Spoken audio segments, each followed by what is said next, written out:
ಶಿಕ್ಷಣ ಸಚಿವ ಧರ್ಮೇಂದ್ರ ಪ್ರಧಾನ್ ರಾಜೀನಾಮೆ ಕೊಡಬೇಕು ಅನ್ನೋ ವಿಚಾರಕ್ಕೆ ಸಂಬಂಧಪಟ್ಟಂತೆ ಜಂತರ್ ಮಂತರ್ ರಣಾಂಗಣವಾಗ್ತಾ ಇದೆ. ಇದೇ ವಿಚಾರಕ್ಕೆ ಸಂಬಂಧಪಟ್ಟಂತೆ ನಾನು ಎಕ್ಸೆಲ್ ಪಿ ಯು ಕಾಲೇಜು ಅಖಾಡ ಬಿಗ್ಫೈಟ್ ವಿಶೇಷವನ್ನು ಕಂಟಿನ್ಯೂ ಮಾಡ್ತಾ ಇದ್ದೀನಿ. ಜಂತರ್ ಮಂತರ್ ಅಕ್ಷರಶಃ ರಣಾಂಗಣ. ಪ್ರತಿಭಟನೆ ವಿಷಯಕ್ಕೂ ಈ ಥರ ಲಾಠಿ ಚಾರ್ಜ್ಗೂ ಆಗಬಾರ್ದಾಗಿತ್ತು ಅಂತ ಅನಿಸುತ್ತೆ ನಮಗೆ. ವಿಚಾರ ಏನು, ಅನೇಕ ಮಕ್ಕಳು ಸತ್ತು ಹೋದವು. ನೀಟ್ ಎಕ್ಸಾಮ್ ಬರೆದಿದ್ದರು, ಕ್ವಶನ್ ಪೇಪರ್ ಲೀಕ್ ಆಯಿತು. 152 ಕ್ವಶನ್ ಪೇಪರ್ ಲೀಕ್ ಆಗಿರೋದಂತೆ. ಸರಿಸುಮಾರು 12 ವರ್ಷಗಳ ಪ್ರಮುಖ ಎಕ್ಸಾಮ್ ನಾವು ಮಾತಾಡ್ತಿರೋದು. ತೀರಾ ದೊಡ್ಡ ದೊಡ್ಡ ಎಕ್ಸಾಮ್ಗಳ 152 ಕ್ವಶನ್ ಪೇಪರ್ ಲೀಕ್ ಆಗಿರೋದು ಅಂದರೆ ಎಕ್ಸಾಮಿನೇಷನ್ ಎಷ್ಟರ ಮಟ್ಟಿಗೆ ಆಗ್ತಾ ಇದೆ, ದೇಶದಲ್ಲಿ ಶಿಕ್ಷಣ ವ್ಯವಸ್ಥೆ ಎಷ್ಟು ಹಳ್ಳ ಹಿಡಿದಿದೆ ಎನ್ನುವುದಕ್ಕೆ ಈ 152 ನಂಬರ್ ಒಂದು ಸಣ್ಣ ಸಾಕ್ಷಿ ಅಷ್ಟೇ. ಇದಾದ ಮೇಲೆ ಈ ದಪ್ಪ ಚರ್ಮದ ಶಿಕ್ಷಣ ಸಚಿವ ಧರ್ಮೇಂದ್ರ ಪ್ರಧಾನ್, ಸ್ವಲ್ಪ ದಪ್ಪ ಚರ್ಮ, ಏನು ಅಂಟಲ್ಲ, ಕೇಳಲ್ಲ, ಬಿಸಿ ಮುಟ್ಟಲ್ಲ, ಚುರುಕು ಮುಟ್ಟಲ್ಲ, ಆ ಥರದ ವ್ಯಕ್ತಿ ಧರ್ಮೇಂದ್ರ ಪ್ರಧಾನ್. ಇಷ್ಟು ಜನ ಈ ಥರ ಸತ್ತ ಮೇಲೂ 2024ರಲ್ಲೂ ಇದೇ ನೀಟ್ ಎಕ್ಸಾಮ್ನ ಕ್ವಶನ್ ಪೇಪರ್ ಲೀಕ್ ಆಗಿ, 2026ರಲ್ಲೂ ಇದೇ ಕ್ವಶನ್ ಪೇಪರ್ ಲೀಕ್ ಆಗಿ ಅನೇಕ ವಿದ್ಯಾರ್ಥಿಗಳು ಆತ್ಮಹತ್ಯೆ ಮಾಡಿಕೊಂಡ ಹೊರತಾಗಿಯೂ ನನಗೇನು ಮೈಗೆ ಹತ್ತಲ್ಲ ಅನ್ನೋ ರೀತಿಯಲ್ಲಿ ಬಂಡೆ ಥರ ಕೂತಿದ್ದಾರಲ್ಲ, ಈ ಮನುಷ್ಯ ರಾಜೀನಾಮೆ ಕೊಡಬೇಕು ಅಂಥೇಳಿ ಕಾಕ್ರೋಚ್ ಜನತಾ ಪಾರ್ಟಿ ಸಾರಥ್ಯದಲ್ಲಿ. ಈ ಕಾಕ್ರೋಚ್ ಜನತಾ ಪಾರ್ಟಿ ಅನ್ನೋದನ್ನು ನಾವು ಸಾಂಕೇತಿಕವಾಗಿ ಮಾತ್ರ ಕನ್ಸಿಡರ್ ಮಾಡಬೇಕು.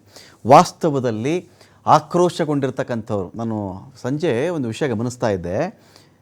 ಈ ಒಂದು ಪ್ರತಿಭಟನೆಯಲ್ಲಿ ಯಾರು ಭಾಗಿಯಾಗಿದ್ದರು ಅಂತ ಹೇಳಿದ್ರೆ, ಇದೇ ನೀಟ್ ಕ್ವಶನ್ ಪೇಪರ್ ಲೀಕ್ ಆಗಿ ತಮ್ಮ ಮಕ್ಕಳನ್ನು ಕಳ್ಕೊಂಡ್ರಲ್ಲ, ಒಬ್ಬ ಪೋಷಕರಲ್ಲಿ ಬಂದಿದ್ದರು. ನೋಡಿ ಸರ್, ಆ ಪೋಸ್ಟಲ್ಲಿ ಇದ್ದಾರಲ್ಲ ಫೋಟೋ, ಆ ಪೋಸ್ಟಲ್ಲಿ ಒಂದು ಫೋಟೋ ಇದೆಯಲ್ಲ, ಆ ಫೋಟೋದಲ್ಲಿರೋದು ನನ್ನ ಮಗ, ಅವಳು ನನ್ನ ಮಗಳು. ನಾನು ಕೂಡ ಈ ಪ್ರತಿಭಟನೆಯಲ್ಲಿ ಭಾಗಿಯಾಗಿದ್ದೀನಿ. ಕಷ್ಟಪಟ್ಟಿದ್ದೀವಿ, ನಾವು ಟ್ಯೂಷನ್ಗೆ ಕಳಿಸಿದ್ದೀವಿ, ಲಕ್ಷಾಂತರ ರೂಪಾಯಿ ವ್ಯಯ ಮಾಡಿದ್ದೀವಿ, ಹಣ ಬಿಟ್ಟುಬಿಡಿ, ನಮಗೊಂದು ನ್ಯಾಯ ಬೇಡವೇ ವಿಚಾರದಲ್ಲಿ. ಕಾಕ್ರೋಚ್ ಜನತಾ ಪಾರ್ಟಿ ಹೇಗಾಯಿತು ಅಂತ ಹೇಳಿದ್ರೆ, ಈ ಇಡೀ ಒಂದು ಪ್ರತಿಭಟನೆಗೆ ತತ್ಕ್ಷಣದ ಕಾರಣವಾಗಿ, ತತ್ಕ್ಷಣದ ಒಂದು ದೊಡ್ಡ ಶಕ್ತಿಯಾಗಿ CJP ನಿಂತ್ಕೊಂಡಿದೆ ಅಲ್ಲಿ. ಇದಕ್ಕೆ ಇನ್ನೊಂದು ದೊಡ್ಡ ಆಲದ ಮರ ಬೆಂಬಲವಾಗಿ ನಿಂತ್ಕೊಂಡಿದ್ದು ಯಾವುದು ಅಂದರೆ ಸೋನಮ್ ವಾಂಗ್ಚುಕ್. ದೊಡ್ಡ ಶಿಕ್ಷಣ ತಜ್ಞ ಅಂದರೆ ಆ ಬ್ರಿದಿಟ್ಕೊಂಡು ತಿರುಗಾಡೋದಲ್ಲ, ಬರೀ ಬ್ರಿದಿಟ್ಕೊಂಡು ತಿರುಗಾಡೋದು, ಏನಾದರೂ ವ್ಯವಸ್ಥೆ ಲೋಪದೋಷಗಳಾದಾಗ ತಾವೇನೋ ಧ್ವನಿ ಎತ್ತದೇ ಇರೋದು, ಯಾರಾದರೂ ಕೇಳಿದ್ರೆ, ಯಾರಾದರೂ ಮಾತಾಡೋದು ಅಲ್ಲ. ದೇಶದ ಶಿಕ್ಷಣ ವ್ಯವಸ್ಥೆಯಲ್ಲಿ ನೀಟ್ ಅತ್ಯಂತ ಪ್ರಮುಖ ಘಟ್ಟ, ಅನುಮಾನ ಬೇಡ. ಇದು ಭಾರತದ ಭವಿಷ್ಯದ ಡಾಕ್ಟರ್ಗಳನ್ನು, ವಿದೇಶಗಳಲ್ಲಿ ಕೆಲಸ ಮಾಡಬಹುದಾದ ಭಾರತದ ಡಾಕ್ಟರ್ಗಳನ್ನು ನಿರ್ಧಾರ ಮಾಡುವಂಥ ಅತಿ ದೊಡ್ಡ ಎಕ್ಸಾಮ್. ಇಂಥ ಎಕ್ಸಾಮ್ಗೆ ಸಂಬಂಧಪಟ್ಟಂತೆ ದಪ್ಪ ಚರ್ಮದವರು ಕೆಲವರು ಆಳ್ವಿಕೆಯನ್ನು ಮಾಡಿಕೊಂಡು ಎಕ್ಸಾಮ್ನ ಹಾಳು ಮಾಡಿ ಕೂರಿಸಿದ್ದಾರಲ್ಲ, ಇದ್ರ ವಿರುದ್ಧದ ಪ್ರತಿಭಟನೆ. ಕಾಕ್ರೋಚ್ ಜನತಾ ಪಾರ್ಟಿ, ನೀವೇನು ಕಾಕ್ರೋಚ್ಗಳು ಕೂತ್ಕೊಂಡ್ಬಿಟ್ಟಿದ್ದೀರಾ, ಇಲ್ಲಿ ಹಿಟ್ಟಿದೆ ನಮ್ಮ ಹತ್ರ, ಅದು ಹೊಡೆದು ಬಿಡ್ತೀವಿ, ನೀವೆಲ್ಲ ಸತ್ತೋಗ್ಬಿಡ್ತೀರಾ, ಈ ತರಹದ ಬಾಲಿಶ ಬೇಜವಾಬ್ದಾರಿ ರಾಜಕೀಯ ಹೇಳಿಕೆಗಳಿದೆಯಲ್ಲ, ಇದೇನಾಗುತ್ತೆ ಅಂದರೆ, ಕ್ವಶನ್ ಪೇಪರ್ ಲೀಕ್ ಆಗಿದ್ದೇ ಸರಿ, ಸ್ಟೂಡೆಂಟ್ ಸತ್ತೋಗಿದ್ದೇ ಸರಿ, ಎಲ್ಲ ಒಳ್ಳೆಯದಾಯಿತು ಸತ್ತೋಗಿದ್ದು, ಇದೇ ಥರ ನೀಟ್ ಎಕ್ಸಾಮ್ ಬಂದಾಗ ಸತ್ತೋಗಲಿ ಅಂತ ವಾದ ಮಾಡುವುದು ಎಷ್ಟು ಮೂರ್ಖತನವೋ, ಎಷ್ಟು ಪಾಪದ ಕೆಲಸವೋ. ಈ ಒಂದು ಪ್ರತಿಭಟನೆ ವಿಚಾರಕ್ಕೆ ಸಂಬಂಧಪಟ್ಟಂತೆ ತೀರಾ ಹಗುರವಾಗಿ ಯಾವ ಪಾರ್ಟಿ ಮಾಡ್ತಿದೆ ಅಂತ ವಿಷಯ ಅಲ್ಲ, ಏನು ವಿಷಯ ಅನ್ನೋದು ಇಂಪಾರ್ಟೆಂಟು. ಇದೇ ವಿಚಾರಕ್ಕೆ ಸಂಬಂಧಪಟ್ಟಂತೆ ಮಾತಾಡಲಿಕ್ಕೆ ನಮ್ಮೊಂದಿಗೆ ಉಷಾ ಮೋಹನ್ ಅವರಿದ್ದಾರೆ, ಆಮ್ ಆದ್ಮಿ ಪಕ್ಷದ ವಕ್ತಾರರು. ನಮಸ್ತೆ ಮೇಡಮ್, ತಮಗೆ ಒಂದು ಡಿಬೇಟ್ಗೆ ಸ್ವಾಗತ. ನಮಸ್ತೆ ಸರ್. ಇದೀಗ ಇನ್ನೊಂದು ಕಡೆ ಮಂಜುನಾಥ್ ಅವರು ಜಾಯ್ನ್ ಆಗಿದ್ದಾರೆ, ನಮ್ಮನ್ನ ಹೈಕೋರ್ಟ್ನ ವಕೀಲರು ಜಾಯ್ನ್ ಆಗಿದ್ದಾರೆ. ಸ್ವಾಗತ ಮಂಜುನಾಥ್ ಸರ್, ತಮಗೆ ಒಂದು ಡಿಬೇಟ್ಗೆ. ನಮಸ್ಕಾರ ಸರ್. ಒಂದು ಕಡೆ ಮೊದಲಿಗೆ ನಾನು ಉಷಾ ಮೋಹನ್ ಮೇಡಮ್ ಅವ್ರನ್ನ ನಾನು ಮಾತಾಡಿಸ್ಬಿಡ್ತೀನಿ. ಉಷಾ ಮೋಹನ್ ಮೇಡಮ್, ಈ ಒಂದು ಪ್ರತಿಭಟನೆಗೆ ಸಂಬಂಧಪಟ್ಟಂತೆ ಇದು CJP ಮಾಡ್ತಾ ಇದೆ, ಸೋನಮ್ ವಾಂಗ್ಚುಕ್ ಮಾಡ್ತಾ ಇದ್ದಾರೆ, ಇದೆಲ್ಲ ಪ್ರೇರಿತ ದೇಶ ವಿರೋಧಿ ಶಕ್ತಿಗಳು, ಇವರು ಆ ಧರ್ಮದ ವಿರುದ್ಧವಾಗಿ ಮಾತನಾಡ್ಬಿಟ್ರು, ಈ ತರಹದ ನರೇಷನ್ಗಳ ಮೇಲೆ ಹೋಗ್ತಿದೆ ಮೇಡಮ್. ಅಂದರೆ ಒಟ್ಟಾರೆಯಾಗಿ CJP ಅಂತಲ್ಲ ಮೇಡಮ್, ಈ ನೀಟ್ ಕ್ವಶನ್ ಪೇಪರ್ ಲೀಕನ್ನು ಯಾರೇ ಖಂಡಿಸಿದ್ರು ಕೂಡ ಅದು ಖಂಡನಾರ್ಹವೇ. ಸೊ ಇಲ್ಲಿ CJP ಮಾಡಿಬಿಟ್ರು, ಇನ್ನೊಬ್ಬರು ಮಾಡಿಬಿಟ್ರು ಅಂತ ಹೇಳಿ ಅವು ಒಂದು ಮಸಿ ಬಳಿಯೋ ಯತ್ನ ಆಗ್ತಾ ಇದೆ. ಅಕ್ಷರಶಃ ದೀಪಿಕೆಗೆ ಇಂಕನ್ನು ಎರಚಲಾಯಿತು. ನಾನು ನೀಲಿ, ನನ್ನ ಹೋರಾಟವು ನೀಲಿ, ನಾನು ಅಂಬೇಡ್ಕರ್, ನನ್ನ ಮೇಲೆ ಹಾಕಿರೋದು ನೀಲಿ ಅಂತ ಹೇಳಿ ಅವರು ಮಾತಾಡ್ತಾ ಇದ್ರು. ಈ ಪ್ರತಿಭಟನೆ ಯಾವ ಸ್ಟೇಜಲ್ಲಿದೆ ಅನಿಸ್ತದೆ ಮೇಡಮ್? ಇದು ನಿಮ್ಮ ಗುರಿ ಮುಟ್ಟೋವರೆಗೂ ಏನೇ ನಿರ್ಧಾರಗಳು ತೆಗೆದುಕೊಂಡಿದ್ದೀರಿ ಅಂತ? ರಮಾಕಾಂತ್ ಅವರೇ, ನೀವು ಬಿಗಿನಿಂಗ್ ಅಲ್ಲಿ ಒಂದ್ ಸೆಂಟೆನ್ಸ್ ಹೇಳಿದ್ರಿ, ಧರ್ಮೇಂದ್ರ ಪ್ರಧಾನ್ ಅವರು ಇವತ್ತು ದಪ್ಪದ ಚರ್ಮ, ಸ್ವಲ್ಪ ದಪ್ಪದ ಚರ್ಮ, ಖಂಡಿತ ಸ್ವಲ್ಪ ಅಲ್ಲ ಸರ್, ಕಂಪ್ಲೀಟ್ ಆ ಕೇಂದ್ರ ಸರ್ಕಾರನೇ ಇವತ್ತು ದಪ್ಪದ ಚರ್ಮನ ಒಂದು ರೀತಿ ಬ್ಲಾಂಕೆಟ್ ತರ ಮಾಡಿ ಹಾಕೊಂಡ್ಬಿಟ್ಟಿದೆ. ಇವತ್ತು ಜಂತರ್ ಮಂತರಲ್ಲಿ ಯಾವ ರೀತಿ ಹುಡುಗರನ್ನ ಅವರ ಒಂದು ಕಾಕಿ ಪಡೆ ಬಿಟ್ಟು ಹೊಡಿಸ್ತಿದಾರಲ್ಲ ಸರ್, ಅವ್ರು ಏನ್ ಕೇಳ್ತಿದ್ದಾರೆ ಸರ್? ಅವ್ರು ಕೇಳ್ತಿರೋದೇ ನಿಮ್ ಪಾರ್ಲಿಮೆಂಟ್ ಅಲ್ಲಿ ಅವ್ರ ಸೀಟ್ ಕೇಳ್ತಿದಾರಾ, ಅಥವಾ ನಿಮ್ಮ ಆಸ್ತಿಯಲ್ಲಿ ಬಂದು ಅವ್ರ ಆಸ್ತಿನ ಕೇಳ್ತಿದಾರಾ, ಅಥವಾ ನಿಮ್ಮ ಮನೆಯಲ್ಲಿ ಬಂದು ಕೂತ್ಕೊಂಡು ನಮ್ಗೆ ಆ ಹುದ್ದೆ ಈ ಹುದ್ದೆ ಅಂತ ಕೊಡಿ ಅಂತ ಕೇಳ್ತಿದಾರಾ? ಅಲ್ಲ ಸರ್, ಇವತ್ತು ನಮ್ಮ ಹುಡುಗರು ಕೇಳ್ತಿರೋದು 20 ಲಕ್ಷ ಜನ ಏನ್ ನೀಟ್ ಎಕ್ಸಾಮ್ ಬರ್ದಿದ್ದಾರೆ, ಅದರಲ್ಲಿ ಅನ್ಯಾಯಗಳು ಸುಮಾರು 12 ವರ್ಷಗಳಲ್ಲಿ ನೀವ್ ಹೇಳ್ದಂಗೆ 103 ಪೇಪರ್ಗಳು ಲೀಕ್ ಆಗಿದ್ದಾವೆ. ಅದರಿಂದ ಸೂಸೈಡ್ ಗಳು ಮಾಡ್ಕೊಳ್ತಿದ್ದಾರೆ ಹುಡುಗರು. ಆ ಒಂದು ಹುಡುಗರಿಗೆ ನ್ಯಾಯ ಮುಂಬರುವಂತ ಎಕ್ಸಾಮ್ಗಳಲ್ಲಿ ಕ್ವೆಶ್ಚನ್ ಪೇಪರ್ ಲೀಕ್ ಅನ್ನ ನಿಲ್ಲಿಸಿ ಒಂದು ಟ್ರಾನ್ಸ್ಪರೆನ್ಸಿಯಿಂದ ಎಕ್ಸಾಮ್ ಗಳನ್ನ ಮಾಡಿ ನಮ್ಮ ಯುವಕರಿಗೆ ಒಂದು ಒಳ್ಳೆ ಭವಿಷ್ಯ ಕೊಡಿ ಅನ್ನೋದನ್ನ ಕೇಳ್ತಾ ಇದ್ದಾರೆ ಸರ್. ಅವ್ರೇನ್ ಯಾರೋ ಮನೆ ಯಾರಪ್ಪನ ಮನೆ ಸೀಟ್ ಕೇಳ್ತಿಲ್ಲ ಅವರು ಪಾರ್ಲಿಮೆಂಟ್ ಅಲ್ಲಿ ಅಥವಾ ನಮ್ಮ ವಿಧಾನಸೌಧದಲ್ಲಿ ಕೇಳ್ತೀರಾ. ಅವರು ಒಂದು ನ್ಯಾಯಯುತವಾಗಿ ಇವತ್ತು ತಮ್ಮ ಹಕ್ಕನ್ನ ಕೇಳ್ತಿದ್ದಾರೆ. ಶಿಕ್ಷಣದ ವ್ಯವಸ್ಥೆ ಯಾವ ರೀತಿ ಹೋಗ್ತಿದೆ, ಯಾವ ರೀತಿ ಜೀವನದಲ್ಲಿ ಚೆಲ್ಲಾಟ ಆಡ್ತಿದೆ ಅನ್ನೋದನ್ನ ಕೇಳ್ತಿದ್ದಾರೆ. ಅದಕ್ಕೆ ಒಂದು ಬೆಂಬಲವಾಗಿ ಸೋನಂ ವಾಂಗ್ಚು ಅವರು ಸತತವಾಗಿ ಸುಮಾರು 20 ದಿನಗಳು ಅವರು ಉಪವಾಸ ಸತ್ಯಾಗ್ರಹವನ್ನ ಕೂತ್ಕೊಂಡ್ರು. ಅದನ್ನ ಇವರು ಹತ್ತಕ್ಕೋ ಕೆಲಸ ಮಾಡಿದ್ರು. ಬೆಳಿಗ್ಗೆ ಏಕಾಏಕಿ ಬಂದು ಬೆಡ್ಶೀಟ್ ಅನ್ನ ಕವರ್ ಮಾಡಿ ಕರ್ಕೊಂಡು ಹೋಗೋ ಅಂತ ಈಗ ಹೇಳಿ ಸರ್, ಯಾರು ಸರ್ ನ್ಯಾಷನಲ್ ಇದು ಆಂಟಿ ನ್ಯಾಷನಲಿಸ್ಟ್ ಮಾಡ್ತಿರೋದು? ಸರ್ಕಾರ ಅಲ್ವಾ ಅಲ್ಲಿರುವಂತ ಸೆಂಟ್ರಲ್ ಅಲ್ವಾ? ನಿಜವಾಗ್ಲೂ ಅವ್ರಿಗೆ ತಾಕತ್ತಿದ್ರೆ ಒಂದು ಬಂದು ಮಾತುಕತೆಯನ್ನ ನಡೆಸಿ ಅದನ್ನ ಸಮಾಧಾನವಾಗಿ ಮಕ್ಕಳ ಬಗ್ಗೆ ಹೇಳ್ಬೋದಾಗಿತ್ತು ಸರ್. ಅಲ್ಲಿ ಎಷ್ಟೋ ಜನ ಮಕ್ಕಳು ಸತ್ತಿದ್ದಾರೆ ಸರ್. ಇವತ್ತು ಫ್ರೀಡಂ ಪಾರ್ಕ್ ಅಲ್ಲಿ ಸತತವಾಗಿ ಕಳೆದ ಒಂದು 2 ವಾರದ ಹಿಂದೆ ಸ್ಟ್ರೈಕ್ ಆಯ್ತು, ಮಳೆ ಬಂತು, ಅಲ್ಲಿಗೆ ಮುಗಿತು. ಆದ್ರೆ ಜಂತರ್ ಮಂತರಲ್ಲಿ ಸೋನಂ ವಾಂಗ್ಚು ಅವರ ಬೆಂಬಲಿಸಿ ನಾವು ಮೊನ್ನೆಯಿಂದ ಸಮಾನ ಮನಸ್ಕರರ ವೇದಿಕೆ ಓಪನ್ ಮಾಡಿದ ನಂತರ ಸಿಜೆಪಿ ಅವರು ಅವರ ಹೋರಾಟಕ್ಕೆ ನಾವು ಕೂಡ ಬೆಂಬಲ ಕೊಟ್ಟು ಅಧಿಕೃತವಾಗಿ ಅವ್ರ ಜೊತೆ ಇದೀವಿ. ಹುಡುಗರು ನೋಡ್ಬೇಕು ಸರ್, ಅವರಲ್ಲಿರೋ ಆಕ್ರೋಶ ಇದೆಯಲ್ಲ, ನಿಜವಾಗ್ಲೂ ಇವತ್ತಿನ ದಿನ ಈ ಒಂದು ಬದಲಾವಣೆ ಬರಬೇಕಾಗಿದೆ. ಈ ದಪ್ಪದ ಚರ್ಮ ಅಲ್ಲ, ಎಮ್ಮೆ ಚರ್ಮ ಹಾಕೊಂಡು ಕೂತಿರುವಂತಹ ಧರ್ಮೇಂದ್ರ ಪ್ರಧಾನ ಅವರಾಗಿರ್ಬೋದು, ಅವ್ರ ಹಿಂದೆ ಇರುವಂತಹ ನಾಯಕರಾಗಿರ್ಬೋದು, ಮತ್ತೆ ಪ್ರಧಾನ ಮೋದಿ ಅವರು ಸರ್, ಅವ್ರಿಗೆ ಮನುಷ್ಯತ್ವ ಇಲ್ವಾ ಸರ್? ಅಲ್ಲಿ 22 ಜನ ಸೂಸೈಡ್ ಮಾಡ್ಕೊಂಡಿದ್ದಾರೆ. ಅದ್ರ ನಮ್ ಕರ್ನಾಟಕದ ಮಕ್ಕಳು ಇಲ್ವಾ ಸರ್? ನಾನೊಂದು ತಾಯಿಯಾಗಿ ಇವತ್ತು ನೋವಾಗುತ್ತೆ ಸರ್. ನಾಳೆ ನನ್ನ ಮಗ ನೀಟ್ ಬರೀತಾನೆ, 18 ವರ್ಷ ಅವನಿಗೆ. ನಾಳೆ ನಮ್ಮ ಪರಿಸ್ಥಿತಿ ಏನು? ಇವತ್ತು ಸರ್ಕಾರ ಏನ್ ಮಾಡ್ತಿದೆ? ಮತ್ತೊಂದು ವಿಚಾರ, ನಿಮ್ಮ ಮಾಧ್ಯಮಕ್ಕೆ ನಾನು ತುಂಬಾ ಧನ್ಯವಾದ ಹೇಳ್ಬೇಕು. ಯಾಕೆ ಅಂತ ಹೇಳಿದ್ರೆ ಒಂದು ಎಲೆಕ್ಟ್ರಾನಿಕ್ ಮೀಡಿಯಾ ಬಂದಿಲ್ಲ ಸರ್ ಗ್ರೌಂಡ್ ಅಲ್ಲಿ. ಇವತ್ತು ಸುಮಾರು ಈವ್ನಿಂಗ್ ಹೊತ್ತಿಗೆ ಸರಿಸುಮಾರು 1200 ಜನ ಹೆಡ್ ಕೌಂಟ್ ಇದು ಅಧಿಕೃತವಾಗಿ ಪೊಲೀಸ್ ಅವರಿಂದ ಮಾಹಿತಿ ತಗೊಂಡಿರೋದು ನಾವು. ಸರ್, ಈ ರೀತಿ ಒಂದು ಹೋರಾಟ ನಡೀತಿದೆ, ನೀವು ಬಂದ್ರಿ, ನೀವು ಅಲ್ಲಿ ಸ್ಪಾಟ್ ಅಲ್ಲಿ ಇದು ನಾವು ಇನ್ಫಾರ್ಮೇಶನ್ ತಗೊಂಡ್ರೆ ಸಂತೋಷ. ಆದ್ರೆ ಇವತ್ತು ಮಾಧ್ಯಮಗಳು ತೋರಿಸ್ತಿಲ್ಲ ಅಂದ್ರೆ ಅಷ್ಟು ಆ ಹಂತಕ್ಕೆ ಇವತ್ತು ಮಾಧ್ಯಮಗಳು ಹೋಗಿದಾವ. ಮಾತಾಡ್ತೀನಿ ಮೇಡಮ್, ಒಂದೇ ನಿಮಿಷ ಮಾತಾಡ್ತೀನಿ. ಮಂಜುನಾಥ್ ಸರ್ ಇದನ್ನು ಕಾನೂನಾತ್ಮಕವಾಗಿ ಈ ಹೋರಾಟ ತಗೊಂಡು ಹೋಗೋದು ಹೇಗೆ? ಈಗೇನಾಗುತ್ತೆ, ಇಂಥ ಹೋರಾಟಗಳು ಬಂದಾಗ ಒಂದು 2-3 ಅಸ್ತ್ರಗಳಿದೆ ಸರ್. ಒಂದು, ಇದನ್ನು ಡಿಫೈಮ್ ಮಾಡೋದು ಹೇಗೆ ಅಂತ ಹೇಳಿ ನಾನು ಹೋರಾಟದ ಕಾರಣ ಇಟ್ಕೊಂಡು ಮಾತಾಡ್ತಾ ಇದ್ದೀನಿ ಸರ್. ಇದರಲ್ಲಿ ದೀಪ್ಕೆ ಕೂತಿದ್ರೋ, ಇದರಲ್ಲಿ ಉಷಾ ಕೂತಿದ್ದಾರೋ, ಇದರಲ್ಲಿ ಕೇಜ್ರಿವಾಲ್ ಕೂತ್ಕೊಂಡಿದ್ದಾರೋ, ಮಲ್ಲಿಕಾರ್ಜುನ್ ಖರ್ಗೆ ಕೂತ್ಕೊಂಡಿದ್ದಾರೋ, ನನಗದು ಇಮ್ಮೆಟೀರಿಯಲ್. ನನಗೆ ಆ ವಿಷಯದ ಬಗ್ಗೆ ನನಗೆ ಆಸಕ್ತಿ ಇಲ್ಲ. ನನ್ನ ಪಾಯಿಂಟ್ ಏನಂತ ಹೇಳಿದ್ರೆ, ನೀಟನ್ನು ಒಂದು ಎಕ್ಸಾಮಲ್ಲಿ ಕೆಲವು ಹೆಗ್ಗಣಗಳು ಸೇರಿಕೊಂಡು, ಆ ಹೆಗ್ಗಣಗಳಿಗೆಲ್ಲ ಒಬ್ಬ ಅಧಿಪತಿ ಸೇರಿಕೊಂಡು ಒಂದು ಇಡೀ ನೀಟ್ ಎಕ್ಸಾಮ್ನ ಹಾಳುಗೆಡುವುದ್ರು. 10 ಮಕ್ಕಳು ಆತ್ಮಹತ್ಯೆ ಮಾಡಿಕೊಂಡ್ರು. ಒಂದು ರಾಜೀನಾಮೆಯನ್ನು ಕೇಳಿದ್ರು, ನನಗೇನು ಇನ್ನೊಂದು ಎಕ್ಸಾಮ್ ಮಾಡಿಬಿಡ್ತೀನಿ, ರೀ ಎಕ್ಸಾಮ್ ಮಾಡಿಬಿಡ್ತೀನಿ ಅಂತ ಹೇಳಿದ್ರು. ಎಷ್ಟೋ ಮಕ್ಕಳಿಗೆ ಆ ರೀ ಎಕ್ಸಾಮ್ನ ಪ್ರೆಷರ್ ತಡ್ಕೊಳಕ್ಕಾಗಲ್ಲ ಸರ್. ಒಂದು ಸಲ ಎಕ್ಸಾಮ್ ಮುಗಿಸ್ಬಿಟ್ರೆ ಸಾಕಪ್ಪ ಅನ್ನೋ ಸ್ಟೇಜ್ವರೆಗೂ ಓದ್ಬಿಟ್ಟಿರ್ತಾರೆ. 17 ಗಂಟೆ 18 ಗಂಟೆ. ಆ ನೀಟ್ ಟಾಪರ್ ಹುಡುಗನ ನಾನು ಕೇಳ್ತಾ ಇದ್ದೆ, 18 ಗಂಟೆ ನಾನು ಓದ್ತಾ ಇದ್ದೆ. ನನ್ನ ಅಜ್ಜಿ ಕ್ಯಾನ್ಸರಿಂದ ತೀರ್ಕೊಂಡ್ಬಿಟ್ರು. ಕ್ಯಾನ್ಸರ್ ಬಗ್ಗೆ ನಾನು ಅಧ್ಯಯನ ಮಾಡಿ ಒಳ್ಳೆ ವೈದ್ಯ ಆಗಬೇಕು ಅನ್ನೋ ಕಾರಣಕ್ಕೇ 18 ಗಂಟೆ ಮೀಸಲಾಗಿಟ್ಟೆ. ನಾನು ಅವ್ರು ನೋಡಲಿ ಇವ್ರು ನೋಡಲಿಲ್ಲ ಅಂತ ಆ ಹುಡುಗ ಹೇಳ್ತಿದ್ದ ಸರ್. ಇಂಥ ಎಫರ್ಟ್ ಹಾಕಿರೋರಿಗೆ ದೇಶದ ಅತ್ಯಂತ ಉನ್ನತ ಮಟ್ಟದಲ್ಲಿ ಒಂದು ಎಕ್ಸಾಮ್ ನಡೆದಾಗ ಇಷ್ಟು ಹಾಳು ಮಾಡಿ ಕೂರಿಸಿದ್ರು. ಇವ್ರಿಗೇನು ಅನ್ಸಲ್ವಾ? ಕಾರಣಾತ್ಮಕವಾಗಿ CJP ಅವ್ರಿಗೋ ಪ್ರತಿಭಟನೆ ಮಾಡೋವ್ರಿಗೋ ಇರತಕ್ಕಂಥ ಅಸ್ತ್ರಗಳೇನು ಅಂತ ಸರ್? ಅದು ಅವರು ಏನು ಇವತ್ತು ಕಾಕ್ರೋಚ್ ಜನತಾ ಪಾರ್ಟಿ ಅವ್ರು ಏನ್ ಸ್ಟ್ರೈಕ್ ಮಾಡ್ತಾ ಇದಾರೆ, ಆ ವಿದ್ಯಾರ್ಥಿಗಳು ಅವರ ಭವಿಷ್ಯವನ್ನ ಸದೃಢಗೊಳಿಸಲು ಮಾಡ್ತಕ್ಕಂಥದ್ದು. ಅವರಿಗೆ ಕಾನೂನಾತ್ಮಕವಾಗಿ ಶಾಂತಿಯುತವಾಗಿ ಅವರು ಸ್ಟ್ರೈಕ್ ಮಾಡೋದ್ರ ಬಗ್ಗೆ ಅವರಿಗೆ ಕಾನೂನಲ್ಲಿ ಕಾನ್ಸ್ಟಿಟ್ಯೂಷನ್ ಅಲ್ಲಿ ಅವಕಾಶ ಇರತಕ್ಕಂಥದ್ದು.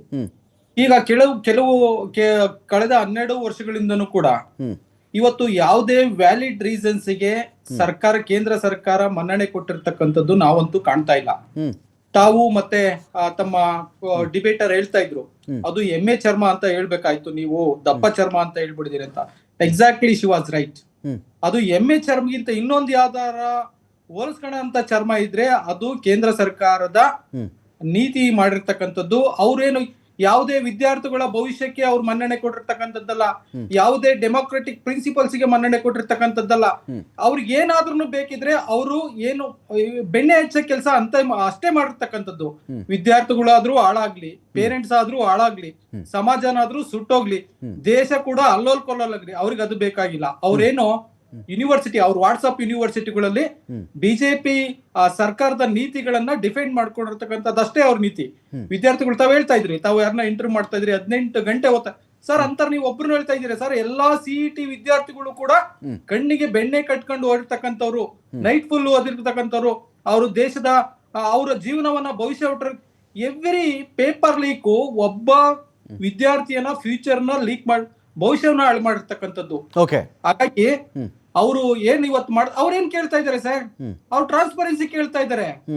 ಸೊ ಯಾರು ರೆಸ್ಪಾನ್ಸಿಬಲ್ ಇದಾರೆ ಅವ್ರಿಗೆ ತಕ್ಕ ಪನಿಷ್ಮೆಂಟ್ ಕೇಳ್ತಾ ಇದಾರೆ. ಅವ್ರೇನು ಬೇರೆ ಏನು ಕೇಳ್ತಾ ಇಲ್ಲ.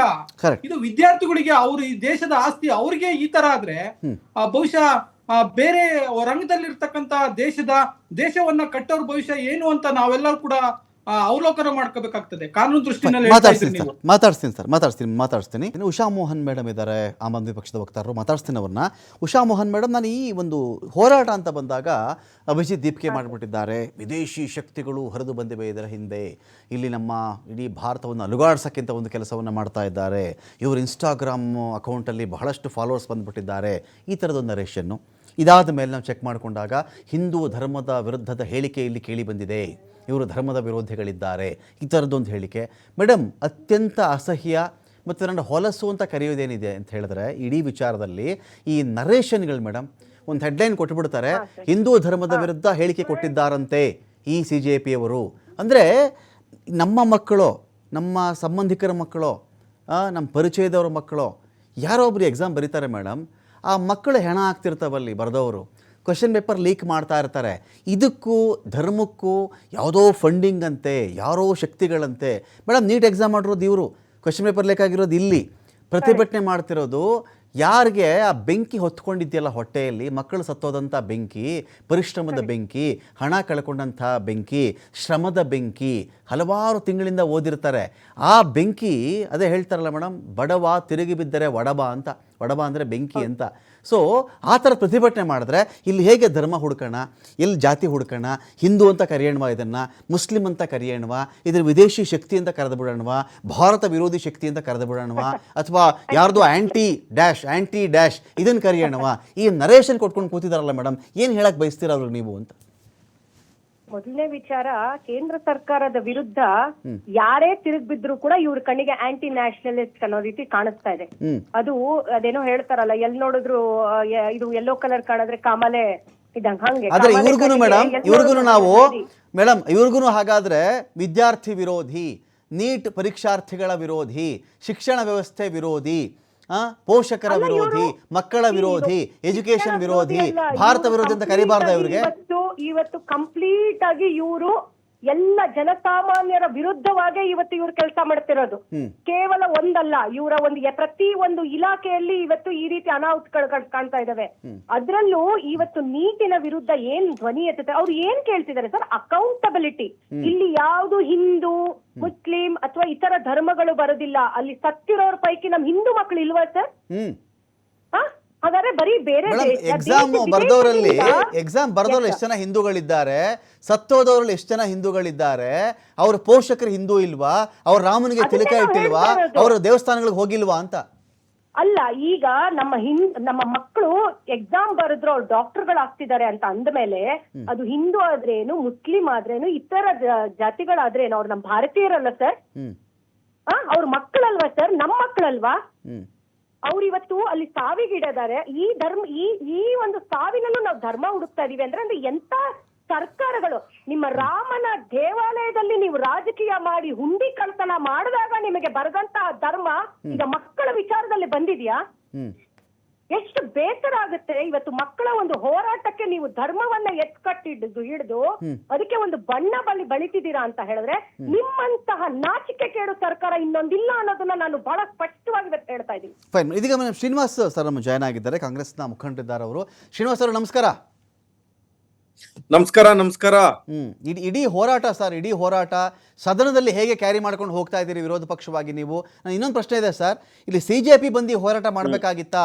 ಕಾಂಗ್ರೆಸ್ಗೆ ಇನ್ನೂ ದೊಡ್ಡ ಶಕ್ತಿ ಇತ್ತು, ನೀವು ಯಾಕೆ ಇದ್ರ ಇನಿಷಿಯೇಟಿವ್ ತಗೊಳ್ಳಿಲ್ಲ ಇನಿಷಿಯಲ್ ಟೈಮಲ್ಲಿ ಅಂತ? ನಾವು ದೇಶದಾದ್ಯಂತ ಪ್ರತಿಭಟನೆ ಈ ಪೇಪರ್ ಲೀಕ್ ವಿಚಾರವಾಗಿ ಕಾಂಗ್ರೆಸ್ ಪಕ್ಷ, ಯೂತ್ ಕಾಂಗ್ರೆಸ್, NSY ಎಲ್ಲರೂ ಸೇರಿ ದೇಶದಾದ್ಯಂತ ಮಾಡಿದ್ದು. ರಾಹುಲ್ ಗಾಂಧಿರವರು ಪ್ರಪ್ರಥಮವಾಗಿ ಏನು ರಾಜಸ್ಥಾನ್ ಎಜುಕೇಶನ್ ಟ್ಯೂಷನ್ಸ್ ಹಬ್ ಇದೆ, ಸೊ ಅಲ್ಲಿ ಕೋಟಾಲಿ ಫಸ್ಟ್ ಪ್ರೋಗ್ರಾಮ್ ಮಾಡಿದ್ರು. ಛಾತ್ರೋ ಕಿ ಗೂಂಜ್ ಆವಾಜ್, ನೀವು ಪ್ರೋಗ್ರಾಮ್ ಕೇಳಿದ್ರಿ. ಮೊನ್ನೆ ಇನ್ನು ಉತ್ತರಾಖಂಡಲ್ಲಿ ಮಾಡಿದ್ರು. ಉತ್ತರಾಖಂಡಲ್ಲಿ ಬಿಜೆಪಿ ಸರ್ಕಾರ ಏನ್ ಮಾಡಿದ್ರು, ಇಡೀ ಲಕ್ಷಾಂತರ ವಿದ್ಯಾರ್ಥಿಗಳಲ್ಲಿ ಬಂದಿದ್ರೆ ಆ ಗ್ರೌಂಡ್ ಪರ್ಮಿಷನ್ ಅನ್ನ ಕ್ಯಾನ್ಸಲ್ ಮಾಡಿ ಅಲ್ಲಿ ಯಾರೋ ಒಬ್ಬ ಮಹಿಳೆ ಸಿಂಗರ್ ನನ್ನ ಕರೆಸಿ ಒಂದು ಕಾರ್ಯಕ್ರಮವನ್ನ ಮಾಡಿ ಪ್ರೋಗ್ರಾಮ್ ಏನು ಇದ್ದಿದ್ ಪ್ರೋಗ್ರಾಮ್ ಜಾಗನ ಶಿಫ್ಟ್ ಮಾಡಿ, ಆದ್ರೂ ಸಹ ಅಲ್ಲಿಂದ ಸಹ ಲಕ್ಷಾಂತರ ಜನ ಬಂದ್ರು. ಈ ಪ್ರೋಗ್ರಾಮ್ ನ ಎಲ್ಲೋ ಒಂದ್ ರೀತಿ ತಡೆಗಟ್ಲಿಕ್ಕೆ ಸಾಕಷ್ಟು ಪ್ರಯತ್ನ. ಇವತ್ತೇನು ದಿಲ್ಲಿಲಿ ಆಗಿದೆಯಲ್ಲ ಇನ್ಸಿಡೆಂಟು, ಇದು ಒಂದಿನದಲ್ಲ, 12 ವರ್ಷದಿಂದ ಆದಂತ ಏನೊಂದು ಅವ್ರಿಗೆ ಕೋಪ ವಿದ್ಯಾರ್ಥಿಗಳ ಯುವಕರಲ್ಲಿ ಇತ್ತು, ಪ್ರೆಷರ್ ಕುಕ್ಕರ್ ತರ, ಅದು ಇವತ್ತು ನನಗೆ ಇದು ರೈತರ ಪ್ರತಿಭಟನೆಯಲ್ಲಿ ಏನಾಯ್ತು ಶ್ರೀನಿವಾಸ್ ಸರ್, ರೈತರ ಪ್ರತಿಭಟನೆಯಲ್ಲಿ ಪಂಜಾಬ್ ರೈತರ ಪ್ರತಿಭಟನೆ 3 ಮಸೂದೆಗಳಿಗೆ ವಿರುದ್ಧವಾಗಿ ಏನು ಪ್ರತಿಭಟನೆ ಆಯಿತು ಅದಕ್ಕಿಂತ ಭಿನ್ನವಾಗಿ ಕಾಣಿಸ್ತಾ ಇಲ್ಲ. ಇವತ್ತು ಲಾಠಿ ಹೊಡೆದಿರಬಹುದು, ಅನಂತರದಲ್ಲಿ ಅಶ್ರುವಾಯು ಬರಬಹುದು, ನಾಳೆ ಟ್ರ್ಯಾಕ್ಟರ್ ಬರ್ತದೋ JCB ಬರ್ತದೋ, ಗುಂಡಿ ತೋಡ್ತಾರೋ ನಮ್ಗೆ ಗೊತ್ತಿಲ್ಲ ಸರ್. ಈ ಪ್ರತಿಭಟನೆ ನೀವು ಹೇಗೆ ಕಾಣ್ತೀರಿ ಅಂತ? ಈಗ ಈ ದೇಶದ ಪ್ರಧಾನಮಂತ್ರಿ ಇತಿಹಾಸ, ಸ್ವತಂತ್ರ ಭಾರತ ನಂತರ ಯಾರೇ ಪ್ರಧಾನಮಂತ್ರಿ ವಿದ್ಯಾರ್ಥಿ ವಿರೋಧಿ, ಛಾತ್ರ ವಿರೋಧಿ ಯಾರ ಇದ್ರೆ ಅದು ಈ ಪ್ರಧಾನಮಂತ್ರಿ ಅವರು ಅಂತ ಪ್ರೂವ್ ಆಗಿದೆ. ಯಾಕೆ ಅಂದ್ರೆ 89 ಬಾರಿ ಪೇಪರ್ ಲೀಕ್ ಆಗ್ತದೆ. ಅಲ್ಲ ಸರ್, ಈಗ ನೀವು ಧರ್ಮೇಂದ್ರ ಪ್ರಧಾನ್ ಶಿಕ್ಷಣ ಮಂತ್ರಿ ಆದ್ರೆ ಮೋದಿ ಅವ್ರನ್ನ ಟೀಕೆ ಮಾಡ್ತೀರಿ. ಶ್ರೀನಿವಾಸ್ ಅವರೇ, ದೇಶದ ಎಜುಕೇಶನ್ ಸಿಸ್ಟಮ್ ಅನ್ನೇ ಮುಗಿಸಿದ್ದಾರೆ. ಧರ್ಮೇಂದ್ರ ಪ್ರಧಾನ್ ಸಮಸ್ಯೆ ಇದ್ರೆ ನೀವು ಮೋದಿ ಅವ್ರನ್ನ ಟೀಕೆ ಮಾಡ್ತೀರಿ ಅಂತ? ಎಲ್ಲದಕ್ಕೂ ಮೋದಿ ಕಾರಣನಾ? ನನಗೆ ಯಾಕೆ ಅಂತ ಹೇಳ್ತಾ ಇದ್ದೀನಿ, ಇದು ಹಿನ್ನೆಲೆ ಇದೆ. ಅವ್ರ ಏನಾರ ಅವ್ರ ಮೇಲೆ ಸರಿಯಾದ ರೀತಿಯಲ್ಲಿ ಇಮಿಡಿಯೇಟ್ ಅವ್ರದ್ದು ರಾಜೀನಾಮೆಯನ್ನ ತೆಗೆದುಕೊಂಡು ಏನು ಒಂದು ಎಕ್ಸಾಮ್ ನ ಕಂಡಕ್ಟ್ ಮಾಡೋದಿಕ್ಕೆ ಮಿಲಿಟರಿ ಸಹಾಯ ತಗೊಳ್ಳೋ ಪರಿಸ್ಥಿತಿ ಬಂತು. ಪುಲ್ವಾಮಾ ಅಟ್ಯಾಕ್ ಆದಾಗ ಬಸ್ ಅಲ್ಲಿ ಹೋಗ್ತಾ ಇದ್ದ ಯೋಧರು ಅವತ್ತು ಬಸ್ ಅಲ್ಲಿ ಹೋಗ್ಬಾರ್ದು, ಇದ್ರಲ್ಲೇ ಹೋಗ್ಬೇಕು ಅಂತ ಏನೊಂದು ವರದಿಯನ್ನ ಕೊಟ್ರು. ಚಾಪರ್ ಅಲ್ಲಿ ಕಳಿಸ್ಬೇಕಿತ್ತು, ಕಳ್ಸಕ್ ಆಗ್ಲಿಲ್ಲ ಇವ್ರ ಕೈಲಿ. ಅವತ್ತು ಬಸ್ ಅಲ್ಲಿ ಕಳಿಸಿ ಎಷ್ಟು ನಮ್ಮ ಸೈನಿಕರು ತುತ್ತಾದ್ರು, ಜೀವನ ಮಾಡಿದ್ರು. ಇವಾಗ ಪರೀಕ್ಷೆ ಎಕ್ಸಾಮ್ ಇವ್ರ ಕೈಲಿ ಕಂಡಕ್ಟ್ ಮಾಡಕ್ ಆಗದೆ ಚಾಪರ್ ಅಲ್ಲಿ ಪೇಪರ್ ತಗೊಂಡ್ ಹೋಗ್ತಾವ್ರೆ. ಮಾನ ಮರ್ಯಾದೆ ಇದೆಯಾ ಈ ಸರ್ಕಾರಕ್ಕೆ? ವಿದ್ಯಾರ್ಥಿಗಳ ಬಗ್ಗೆ ಏನಾರು ಸ್ವಲ್ಪನಾರ ಇದೆಯಾ? ಇವ್ರು ಇವತ್ತೇನಾರ ಈ ಪರಿಸ್ಥಿತಿ ಪೇಪರ್ ಲೀಕ್ ಪ್ರತಿದಿನ ಮೊನ್ನೆ ಇಷ್ಟೆಲ್ಲ ಪೇಪರ್ ಲೀಕ್ 25 ದಿನದಿಂದ ನಾನ್ 1 ತಿಂಗಳಿಂದ ಹೋರಾಟ ನಡೀತಾ ಇದೆ. ಮಹಾರಾಷ್ಟ್ರದಲ್ಲಿ ಮತ್ತೆ ಆಯ್ತು. ಅಂದ್ರೆ ಈ ಸರ್ಕಾರ ಏನ್ ಬೇಕಾದ್ರೆ ಅವ್ರದ್ದೇನ್ ಉದ್ದೇಶ ನಾನು ಹೇಳ್ತೀನಿ ಕೇಳ್ಕೊಳ್ಳಿ, ಇದು ಬಹಳ ಇಂಪಾರ್ಟೆಂಟ್ ಮಾತು. ದೇಶದ ವಿದ್ಯಾರ್ಥಿಗಳು, ಯುವಕರು ಯಾರು ಯೂನಿವರ್ಸಿಟಿಗೆ ಹೋಗಿ ಓದಂಗಿಲ್ಲ. ಬೆಂಗಳೂರಲ್ಲಿ ಬೆಂಗಳೂರು ಯೂನಿವರ್ಸಿಟಿಗೆ ಯಾರು ಹೋಗ್ಬೇಡ್ರಿ, ಕ್ರೈಸ್ಟ್ ಯೂನಿವರ್ಸಿಟಿಗೆ ಯಾರು ಹೋಗ್ಬೇಡ್ರಿ, ವಾಟ್ಸಪ್ ಯೂನಿವರ್ಸಿಟಿಗೆ ಬಂದ್ ಸೇರ್ಕೊಳ್ಳಿ. ಸುಳ್ಳನ್ನ ನಿಜ ಮಾಡೋದು, ದ್ವೇಷ ಮಾಡೋದು, ಇದು ಇವ್ರ ಯೂನಿವರ್ಸಿಟಿಲಿ ಈ ಸುಳ್ಳಿನ ಕಂತೆ. ಬೆಳಗ್ಗೆ ಬರ್ತಾರೆ, ಅಮಿತ್ ಶಾ ಒಂದ್ ಸುಳ್ಳು ಹೇಳಿ ಹೋಗ್ತಾರೆ, ಅದನ್ನ ಇಡೀ ದೇಶಕ್ಕೆ ಅಡ್ಸೋದು. 12 ಗಂಟೆಗೆ ಅವನು ನಿತಿನ್ ನಿಬಿನ್ ಬರ್ತಾರೆ, ಅವ್ರೊಂದ್ ಸುಳ್ಳು ಹೇಳ್ತಾರೆ. ಸಾಯಂಕಾಲ 4 ಗಂಟೆಗೆ ಮೋದಿ ಒಂದ್ ಸುಳ್ಳು ಹೇಳ್ತಾರೆ. ಈ ಸುಳ್ಳನ್ನ ಪ್ರಚಾರ ಮಾಡೋದಿಕ್ಕೆ ಈ ದೇಶದ ಯುವಕರನ್ನ ಬಳಸ್ಕೋಬೇಕಾ? ಆ ಯೂನಿವರ್ಸಿಟಿ ವಾಟ್ಸ್ಆಪ್ ಯೂನಿವರ್ಸಿಟಿ ಸೇರ್ಬೇಕಾ? ನೀವು ಹೇಗೆ ಸಪೋರ್ಟ್ ಮಾಡ್ತೀರಿ ಶ್ರೀನಿವಾಸ್ ಅವರೇ? ಸಿಜೆಪಿ ಪ್ರತಿಭಟನೆಗೆ ದೇಶದ ಇಂಜಿನಿಯರ್ ಕರ್ಸ್ರಿ. ಶ್ರೀನಿವಾಸ್ ಅವರೇ ಕೇಳಿಸ್ಕೊಳ್ಳಿ ಶ್ರೀನಿವಾಸ್ ಅವರೇ, ಈ ಪ್ರತಿಭಟನೆಗೆ ನಿಮ್ಮ ಬೆಂಬಲ ಹೇಗಿರುತ್ತೆ? ಈಗ ದೀಪ್ಕೆನ್ ಅರೆಸ್ಟ್ ಮಾಡ್ಬಿಡ್ತಾರೆ, ಸೋನಂ ವಾಂಗ್ಚುಕ್ ಅವ್ರಿಗೆ ಇನ್ನೇನೋ ಮಾಡ್ತಾರೆ ಎಂದಾಗ ಲೀಡ್ ಮಾಡೋರು ಯಾರು ಈ ಒಂದು ಹೋರಾಟವನ್ನ ಅಂತ? ಸರ್, ರಾಹುಲ್ ಗಾಂಧಿ ಅವರು ಕ್ಲಿಯರ್ ಆಗಿ ಇನ್ಸ್ಟ್ರಕ್ಷನ್ ಕೊಟ್ಟಿದ್ರು. ಆಗಿದ್ದ ದಿನದಿಂದ ಯೂತ್ ಕಾಂಗ್ರೆಸ್ NSY ಎಲ್ಲರೂ ರಸ್ತೆಯಲ್ಲೇ ಇದ್ದಾರೆ. ಕಾಂಗ್ರೆಸ್ ಪಾರ್ಟಿ ಕಾರ್ಯಕರ್ತರು ನೀವ್ ಎಲ್ಲಿ ಯಾವ್ದೇ ಜಿಲ್ಲೆಯಲ್ಲಿ ತೆಗೆದುಕೊಂಡು ನೋಡಿ, ಅತಿ ಹೆಚ್ಚು ಪ್ರೋಗ್ರಾಮ್ ಯಾರ ಪಾರ್ಟಿ ಮಾಡಿದ್ದಾರೆ ಅಂದ್ರೆ ಅದು ರಾಹುಲ್ ಗಾಂಧಿ ಅವರ ನೇತೃತ್ವದಲ್ಲಿ ಕಾಂಗ್ರೆಸ್ ಪಕ್ಷ ಫ್ರಂಟಲ್ ಆರ್ಗನೈಸೇಷನ್ ಇನ್ಕ್ಲೂಡಿಂಗ್ ನಾವು ಸಹ ಸೇರ್ಕೊಂಡು ಎಷ್ಟು ಪ್ರತಿಭಟನೆಗಳನ್ನ ಮಾಡಿದೀವಿ. ಈ ಸರ್ಕಾರ ಕೇಳಲಿಕ್ಕೆ ತಯಾರಿಲ್ಲ. ಅವ್ರದ್ದು ಒಂದೇ ಉದ್ದೇಶ, ಪ್ರಧಾನನ್ನ ಉಳಿಸ್ಕೊಬೇಕು. ಒಬ್ಬನ ಇಸ್ತೀಫಾ ತೆಗೆದು ಕಾಂಗ್ರೆಸ್ ಪಕ್ಷದ ನೀವು ಇತಿಹಾಸಗಳು ತೆಗೆದುಕೊಂಡು ನೋಡಿ, ಒಂದ್ಸರಿ ಆರೋಪ ಬಂದ ತಕ್ಷಣ ಅವ್ರದ್ದು ಇಸ್ತೀಫಾ ತೆಗೆದುಕೊಂಡಿರುವಂತ ಎಷ್ಟು ನಿರ್ದೇಶನಗಳಿದೆ. ಫೈನ್, ಮಾತಾಡ್ತೀನಿ. ರಾಜೀನಾಮೆ ತೊಳಕ್ ರೆಡಿ ಇಲ್ಲ ಇವರು. ಫೈನ್, ಮಂಜುನಾಥ್ ಅವರೇ, ಕಾನೂನು ಸಹಕಾರ ಹೇಗೆ ಇವ್ರಿಗೆ? ಮಂಜುನಾಥ್ ಅವರೇ, ಕಾನೂನು ನೆರವು ಹೇಗೆ ಇವ್ರಿಗೆ? ಒಂದು ಕಾನೂನು ಇದೆ, public examination prevention of unfair means act ಅಂತ. ಆ ಆಕ್ಟ್ ಕೆಳಗಡೆ ಸೆಕ್ಷನ್ 5 ಹೇಳುತ್ತೆ, ಯಾರು ಪೇಪರ್ ಲೀಕ್ ಮಾಡಕ್ಕೆ ಕಾರಣಕರ್ತರಾಗ್ತಾರೆ ಅವರಿಗೆ 5 years ಜೈಲ್ ಇಂಪ್ರಿಸನ್ಮೆಂಟ್ ಇದೆ, ಅಪ್ ಟು 1 crore ಫೈನ್ ಹಾಕ್ಬೋದು. ನಮ್ಮ ದೇಶದಲ್ಲಿ ಮಂಜುನಾಥ್ ಅವರೇ, ಈಗ ಎಲ್ಲ ಬಾಲಂಗೋಚಿಗಳನ್ನ ಅಷ್ಟೇ ಹಿಡಿಯೋದು, ಹೆಡೆವರೆಗೂ ಬರೋದೇ ಇಲ್ಲ, ಬರೀ ಬಾಲನೇ. Master is liable for servants work. Who is the master here? Dharmendra Pradhan is the master here. ಈಗ 2 ಬಾರಿ ಬಿಜೆಪಿಯ ಪ್ರಮುಖ ನಾಯಕರು ಪೇಪರ್ ಲೀಕ್ ಆದ್ರೆ ಅವ್ರ ಮೇಲೆ ಯಾವುದೇ ರೀತಿಯ ಸರ್ವೆಂಟ್ ಮಾಡಿರೋದಕ್ಕೆ ಕಾರಣ ಯಾರು? Dharmendra Pradhan. Whose negligence? Dharmendra Pradhan negligence. ಯಾರನ್ನ ಒಬ್ರು ಸರ್ವೆಂಟ್ ಅನ್ನು ಲೈಬಲ್ ಮಾಡೋದಲ್ಲ ಸರ್, ಇದೇ ಬಿಜೆಪಿ ಮಾಡ್ತಾ ಇರೋದು 12 ವರ್ಷದಿಂದ. ಜನಗಳಿಗೆ, ದೇಶದ ಜನಗಳಿಗೆ ಮಣ್ಣೆರ್ಸ್ತಾ ಇರೋದು ಇದೇ ಕೆಲಸದಿಂದ. ಆದ್ರೆ ಯಾರ್ ರೆಸ್ಪಾನ್ಸಿಬಲ್ ಇದಾರೆ, ಯಾರ್ ಮಾನಿಟರ್ ಮಾಡ್ಬೇಕಾಗಿದೆ, ಯಾರ್ ತಪ್ಪಿಗೆ ಯಾರ್ ಜವಾಬ್ದಾರರು ಅನ್ನೋದನ್ನ ಜನಗಳಿಗೆ ತಿಳಿಸ್ತಾ ಇಲ್ಲ ಬಿಜೆಪಿಯವರು. ನಮ್ಮನ್ನೆಲ್ಲ ಕತ್ಲಲ್ಲಿ ಕೂಡ ಹಾಕಿರ್ತಕ್ಕಂಥವ್ರು. ಎಷ್ಟು ಸರಿ ಲೀಕ್ ಆಗಿರ್ತಕ್ಕಂಥದ್ದು, ಎಷ್ಟು ಜನ ಆತ್ಮಹತ್ಯೆ ಮಾಡ್ಕೊಂಡಿರ್ತಕ್ಕಂಥವ್ರು. ಸರ್, ವಿದ್ಯಾರ್ಥಿಗಳ ಭವಿಷ್ಯ ಅಂದ್ರೆ ಏನ್ ಸರ್? ಭವಿಷ್ಯ ಕಾನೂನಲ್ಲಿ ಸರ್ ಹೇಳ್ಬೋದು, ಇವತ್ತು ನಾನು ಒಂದು ಕಾನೂನು ಹಾಕ್ಬಿಡ್ತೀನಿ, ಹೌದು, ಒಂದು ರಿಟ್ ಪಿಟಿಷನ್ ಹಾಕ್ಬಿಡ್ತೀನಿ against so unfair leakage of the paper, examination paper. ಏನ್ ಸರ್ ಕಾನೂನು ಏನ್ ಸರ್ ಮಾಡುತ್ತದೆ? ಕಾನೂನು ಹೇಳುತ್ತೆ, ಹೌದು, let the proper investigation agency investigate the matter and submit the report ಅಂತ ಹೇಳ್ತಾರೆ. ಬಟ್ ಸರ್, ಪ್ರಜಾಪ್ರಭುತ್ವದ ಕೊನೆಯ ಅಂತಿಮ ದಿನಗಳು ಶುರುವಾಗಿರ್ತಕ್ಕಂಥದ್ದು ಬಿಜೆಪಿ ಆಡಳಿತದಲ್ಲಿ. ಮತ್ತಷ್ಟು ಮಾತಾಡ್ತೀನಿ. ಅಖಾಡ ಬಿಗ್ ಫೈಟ್ ವಿಶೇಷ ಮತ್ತೆ ಮುಂದುವರಿಯುತ್ತೆ ಒಂದು ಬ್ರೇಕ್ ಆದ್ಮೇಲೆ. ಇದೀಗ ನಾನು ಉಷಾ ಮೋಹನ್ ಮೇಡಮ್ಗೆ ಒಂದು ಪ್ರಶ್ನೆ ಕೇಳಬೇಕಾಗಿತ್ತು. ಉಷಾ ಮೋಹನ್ ಮೇಡಮ್, ಇಂಥ ನರೇಷನ್ಗಳ ವಿರುದ್ಧವಾಗಿ ಹೋರಾಟ ಮಾಡೋದಿದೆಯಲ್ಲ, ಅಷ್ಟು ಸುಲಭ ಅಲ್ಲ ಅದು. ಯಾಕಂತ ಹೇಳಿದ್ರೆ, ಫಸ್ಟು ಒಬ್ಬ ವ್ಯಕ್ತಿಯನ್ನು ನೀನು ಸಾಯಿಸಬೇಕು ಅಂದರೆ ಅದಕ್ಕಿಂತ ಮುಂಚೆ ಅವನ ಕ್ಯಾರೆಕ್ಟರ್ ಸಾಯಿಸು ಅಂತ. ಒಂದು ಹೋರಾಟವನ್ನು ನೀನು ಹೇಗೆ ಕೊಲ್ಲಬೇಕು ಅಂದರೆ ಹೋರಾಟದ ಕ್ಯಾರೆಕ್ಟರ್ ಹಾಳು ಮಾಡಿಬಿಡು ನೀನು ಅಂಥೇಳಿ. ಅದೇ ಬಹುತೇಕ ನಮ್ಮ ದೇಶದ ಎಲ್ಲ ಹೋರಾಟಗಳಲ್ಲಿ ಹೋರಾಟದ ಕ್ಯಾರೆಕ್ಟರ್ ಹಾಳು ಮಾಡಿಬಿಡು.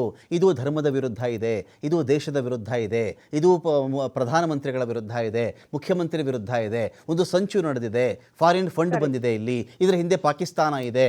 ಈ ನರೇಷನ್ಗಳನ್ನು ದಾಟಿಕೊಂಡು ಬಂದು ಹೋರಾಟ ಮಾಡೋದು ಹೇಗೆ ಮೇಡಮ್ ಅಂತ? ಸರ್, ಇದಕ್ಕೆ ಈ ಎಲ್ಲವನ್ನ ನೀವೀಗ ಏನ್ ಹೇಳಿದಿರಲ್ಲ, ಅದೆಲ್ಲವನ್ನ ಮೀರಿ ಇವತ್ತು ಒಂದು ಯುವಕರು ಹೋರಾಟಕ್ಕೆ ನಿಂತಿದ್ದಾರೆ ಸರ್. ನೀವು ನೋಡ್ಬೋದು ಯಾವ ರೀತಿ ಒಂದು ಅವರಿಗೆ ತೊಂದರೆ ಮಾಡಿದ್ರು ಅಂತ. ಪರ್ಮಿಷನ್ ಇಂದ ಹಿಡಿದು ಬ್ಯಾರಿಕೇಡ್ ಗಳನ್ನ ಹಾಕ್ತಾರೆ. ಅವರಿಗೆ ದೇಶದ್ರೋಹಿಗಳ ರೀತಿ ಅವರಿಗೆ ಏನೋ ದೊಡ್ಡ ದೊಡ್ಡ ಕಲ್ಲನ್ನ, ಒಂದು ಟ್ರಕ್ ಗಳನ್ನ ತಂದು ನಿಲ್ಲಿಸ್ತಾ ಇದ್ದಾರೆ. ನಿನ್ನೆ ನೀವು ವಿಜುವಲ್ಸ್ ನೋಡಿದ್ರೆ ಜಂತರ್ ಮಂತರ್ ಅಲ್ಲಿ ಆ ಒಂದು ಬಿಗಿಯಾಗಿ ಒಂದು ಬ್ಯಾರಿಕೇಡ್ಸ್ ಅನ್ನ, ಪಾರ್ಲಿಮೆಂಟ್ಗೂ ಬ್ಯಾರಿಕೇಡ್ಸ್ ಹಾಕಿಸ್ತಾರೆ. ಸರ್, ಅವ್ರು ಏನ್ ಕೇಳ್ತಿದಾರ ಅನ್ನೋದೇ, ಇವ್ರ ಮಾತಿಗೆ ಬಂದು ಕೂತು ಮಾತಾಡುವ ತಾಳ್ಮೆ ಇಲ್ದೇ ಇರುವಂತ ಸರ್ಕಾರಕ್ಕೆ ಇನ್ನು ಇವ್ರಿಗೆ ಎಷ್ಟು ಭಯ ಬಂದಿರ್ಬೇಕು ಅಂದ್ರೆ. ಯುವಕರು ನಾವಿವತ್ತು ಏನ್ ಮಾತುಕತೆ ನಡೆಸ್ತಿದ್ವಿ ಅಲ್ಲ ಸರ್ ಫ್ರೀಡಂ ಪಾರ್ಕ್ ಅಲ್ಲಿ, ಆಗ ಯುವಕರು ಹೇಳ್ತಾರೆ, ಮೇಡಮ್, ನಮ್ಮ ತಂದೆ ತಾಯಿ ಬಹುಶಃ ಬಿಜೆಪಿಗೆ ವೋಟ್ ಮಾಡಿ ತಪ್ಪು ಮಾಡಿದ್ರೇನೋ ಇವತ್ತು ನಾವು ಅನುಭವಿಸ್ತಾ ಇದೀವಿ. ಇದನ್ನ ಖುದ್ದಾಗಿ ನಾವು ಅವ್ರ ಹತ್ರ ಮಾತಾಡಿದಾಗ ಹೇಳ್ತಾರೆ ಸರ್ ಅವರು. ಅಂದ್ರೆ ಇವತ್ತು ಯಾವ ಹಂತಕ್ಕೆ ಯೂತ್ ಹೋಗಿದೆ ಅನ್ನೋದನ್ನ ನೀವು ಗಮನಿಸಬಹುದು. ಅವರಿಗೆ ಬೇಕಾಗಿರೋದು, ಕೇಳ್ತಿರೋದೇನೋ ನಿಮ್ಮ ರಾಜಕೀಯ ಅಲ್ಲ, ಯಾವುದೇ ಪಕ್ಷವನ್ನ ನಾವು ಇಲ್ಲಿ ಅವ್ರಿಗೆ ಕೇಳ್ತಾ ಇಲ್ಲ. ಇನ್ನೊಂದು ಗಮನಿಸ್ತೇನೆ ಉಷಾ ಮೇಡಮ್, ಇನ್ನೊಂದು ಗಮನಿಸ್ತೇನೆ ನಾನು. ಅಕಸ್ಮಾತ್ ನಾನು ಗಮನಿಸಿರೋ ತಪ್ಪಾದ್ರೆ ನಾನು ಕರೆಕ್ಟ್ ಮಾಡಬಹುದು ನೀವು, ನನಗೆ ಇದಿಲ್ಲ, ಹಮ್ಮು ಬೆಮ್ಮು ಏನಿಲ್ಲ, ಆ ಥರದ್ದಿಲ್ಲ ಈ ವಿಚಾರದಲ್ಲಿ. ಈ ಥರದ ಪ್ರತಿಭಟನೆಗಳಿಗೆ ಕೆಲವರು ಬರ್ತಾರೆ ಮೇಡಮ್. ಕೆಲವರು ಬಂದುಬಿಟ್ಟು ಇದ್ದಕ್ಕಿದ್ದಂತೆಯೇ ನೀವು ಕಾಕ್ರೋಚು, ನಮ್ಮ ಹತ್ರ ಹಿಟ್ಟಿದೆ, ನಾನು ಹೊಡೆದು ಬಿಡ್ತೀನಿ, ನಿಮ್ಮೆಲ್ಲರದ್ದು ಕತೆ ಮುಗಿದು ಹೋಯಿತು ಅಂತ ವ್ಯಂಗ್ಯವಾಗೋ, ವಿಭಿನ್ನವಾಗೋ ಅವರೆಲ್ಲ ಒಳಗಡೆ ಹೇಗೆ ನುಸುಳ್ತಾರೆ ಮೇಡಮ್ ಇಂಥ ಪ್ರತಿಭಟನೆಗಳಲ್ಲಿ? ಒಂದು ಇಡೀ ವಿಷಯ ಇಟ್ಕೊಂಡು ಒಬ್ರು ಆಗ್ರಹ ಮಾಡ್ತಿರ್ಬೇಕಾದ್ರೆ ಒಂದು 10 ಜನ ಕಾಣಿಸ್ಕೊಳ್ತಾರೆ ಮೇಡಮ್ ಈ ಥರದವರು. ಮತ್ತು ಸೋಷಿಯಲ್ ಮೀಡಿಯಲ್ಲಿ ನೋಡಿದ್ರೆ ಅವರೇ ವೈರಲ್ಗಳು, ಕಾಕ್ರೋಚಿಗೆ ಹಿಟ್ಟಂತೆ, ಅವೆಲ್ಲ ಜಿರಳೆಗಳು ಸಾಯಿಸ್ಬಿಡ್ತಾರಂತೆ, ಹಾಗಂತೆ ಹೀಗಂತೆ ಅಂತ. ಇದೆಲ್ಲ ಹೇಗೆ ಒಂದು ದೊಡ್ಡ ಕಾಸ್ಗೆ ಹೋರಾಟ ಮಾಡಬೇಕಾದ್ರೆ ಮೇಡಮ್ ಸರ್ಕಾರ ಸರ್ಕಾರ ಯಾವುದಾದ್ರೂ ಇರಲಿ, ಗೌರ್ಮೆಂಟ್ ಯಾರ್ದಾದ್ರೂ ಇರಲಿ, ಮಕ್ಕಳಿಗೆ ಅನ್ಯಾಯ ಆಗೋದು ದೇಶಕ್ಕೆ ಅನ್ಯಾಯ ಆದಂಥದ್ದು, ಒಂದು ಪೀಳಿಗೆಗೆ ಅನ್ಯಾಯವಾದಂತೆ. ಇಂದಿನ ಮಕ್ಕಳೇ ಮುಂದಿನ ಪ್ರಜೆಗಳು ಅಂತ ನಾವು ಬರೀ ಭಾಷಣ ಮಾಡಕ್ಕೆ ಮಾತಾಡೋದು, ಅದನ್ನ ಇಡೀ ಭವಿಷ್ಯ ಹಾಳಾಗಲ್ವಾ ಮುಂದೆ ದೇಶದ್ದು? ಕರೆಕ್ಟ್.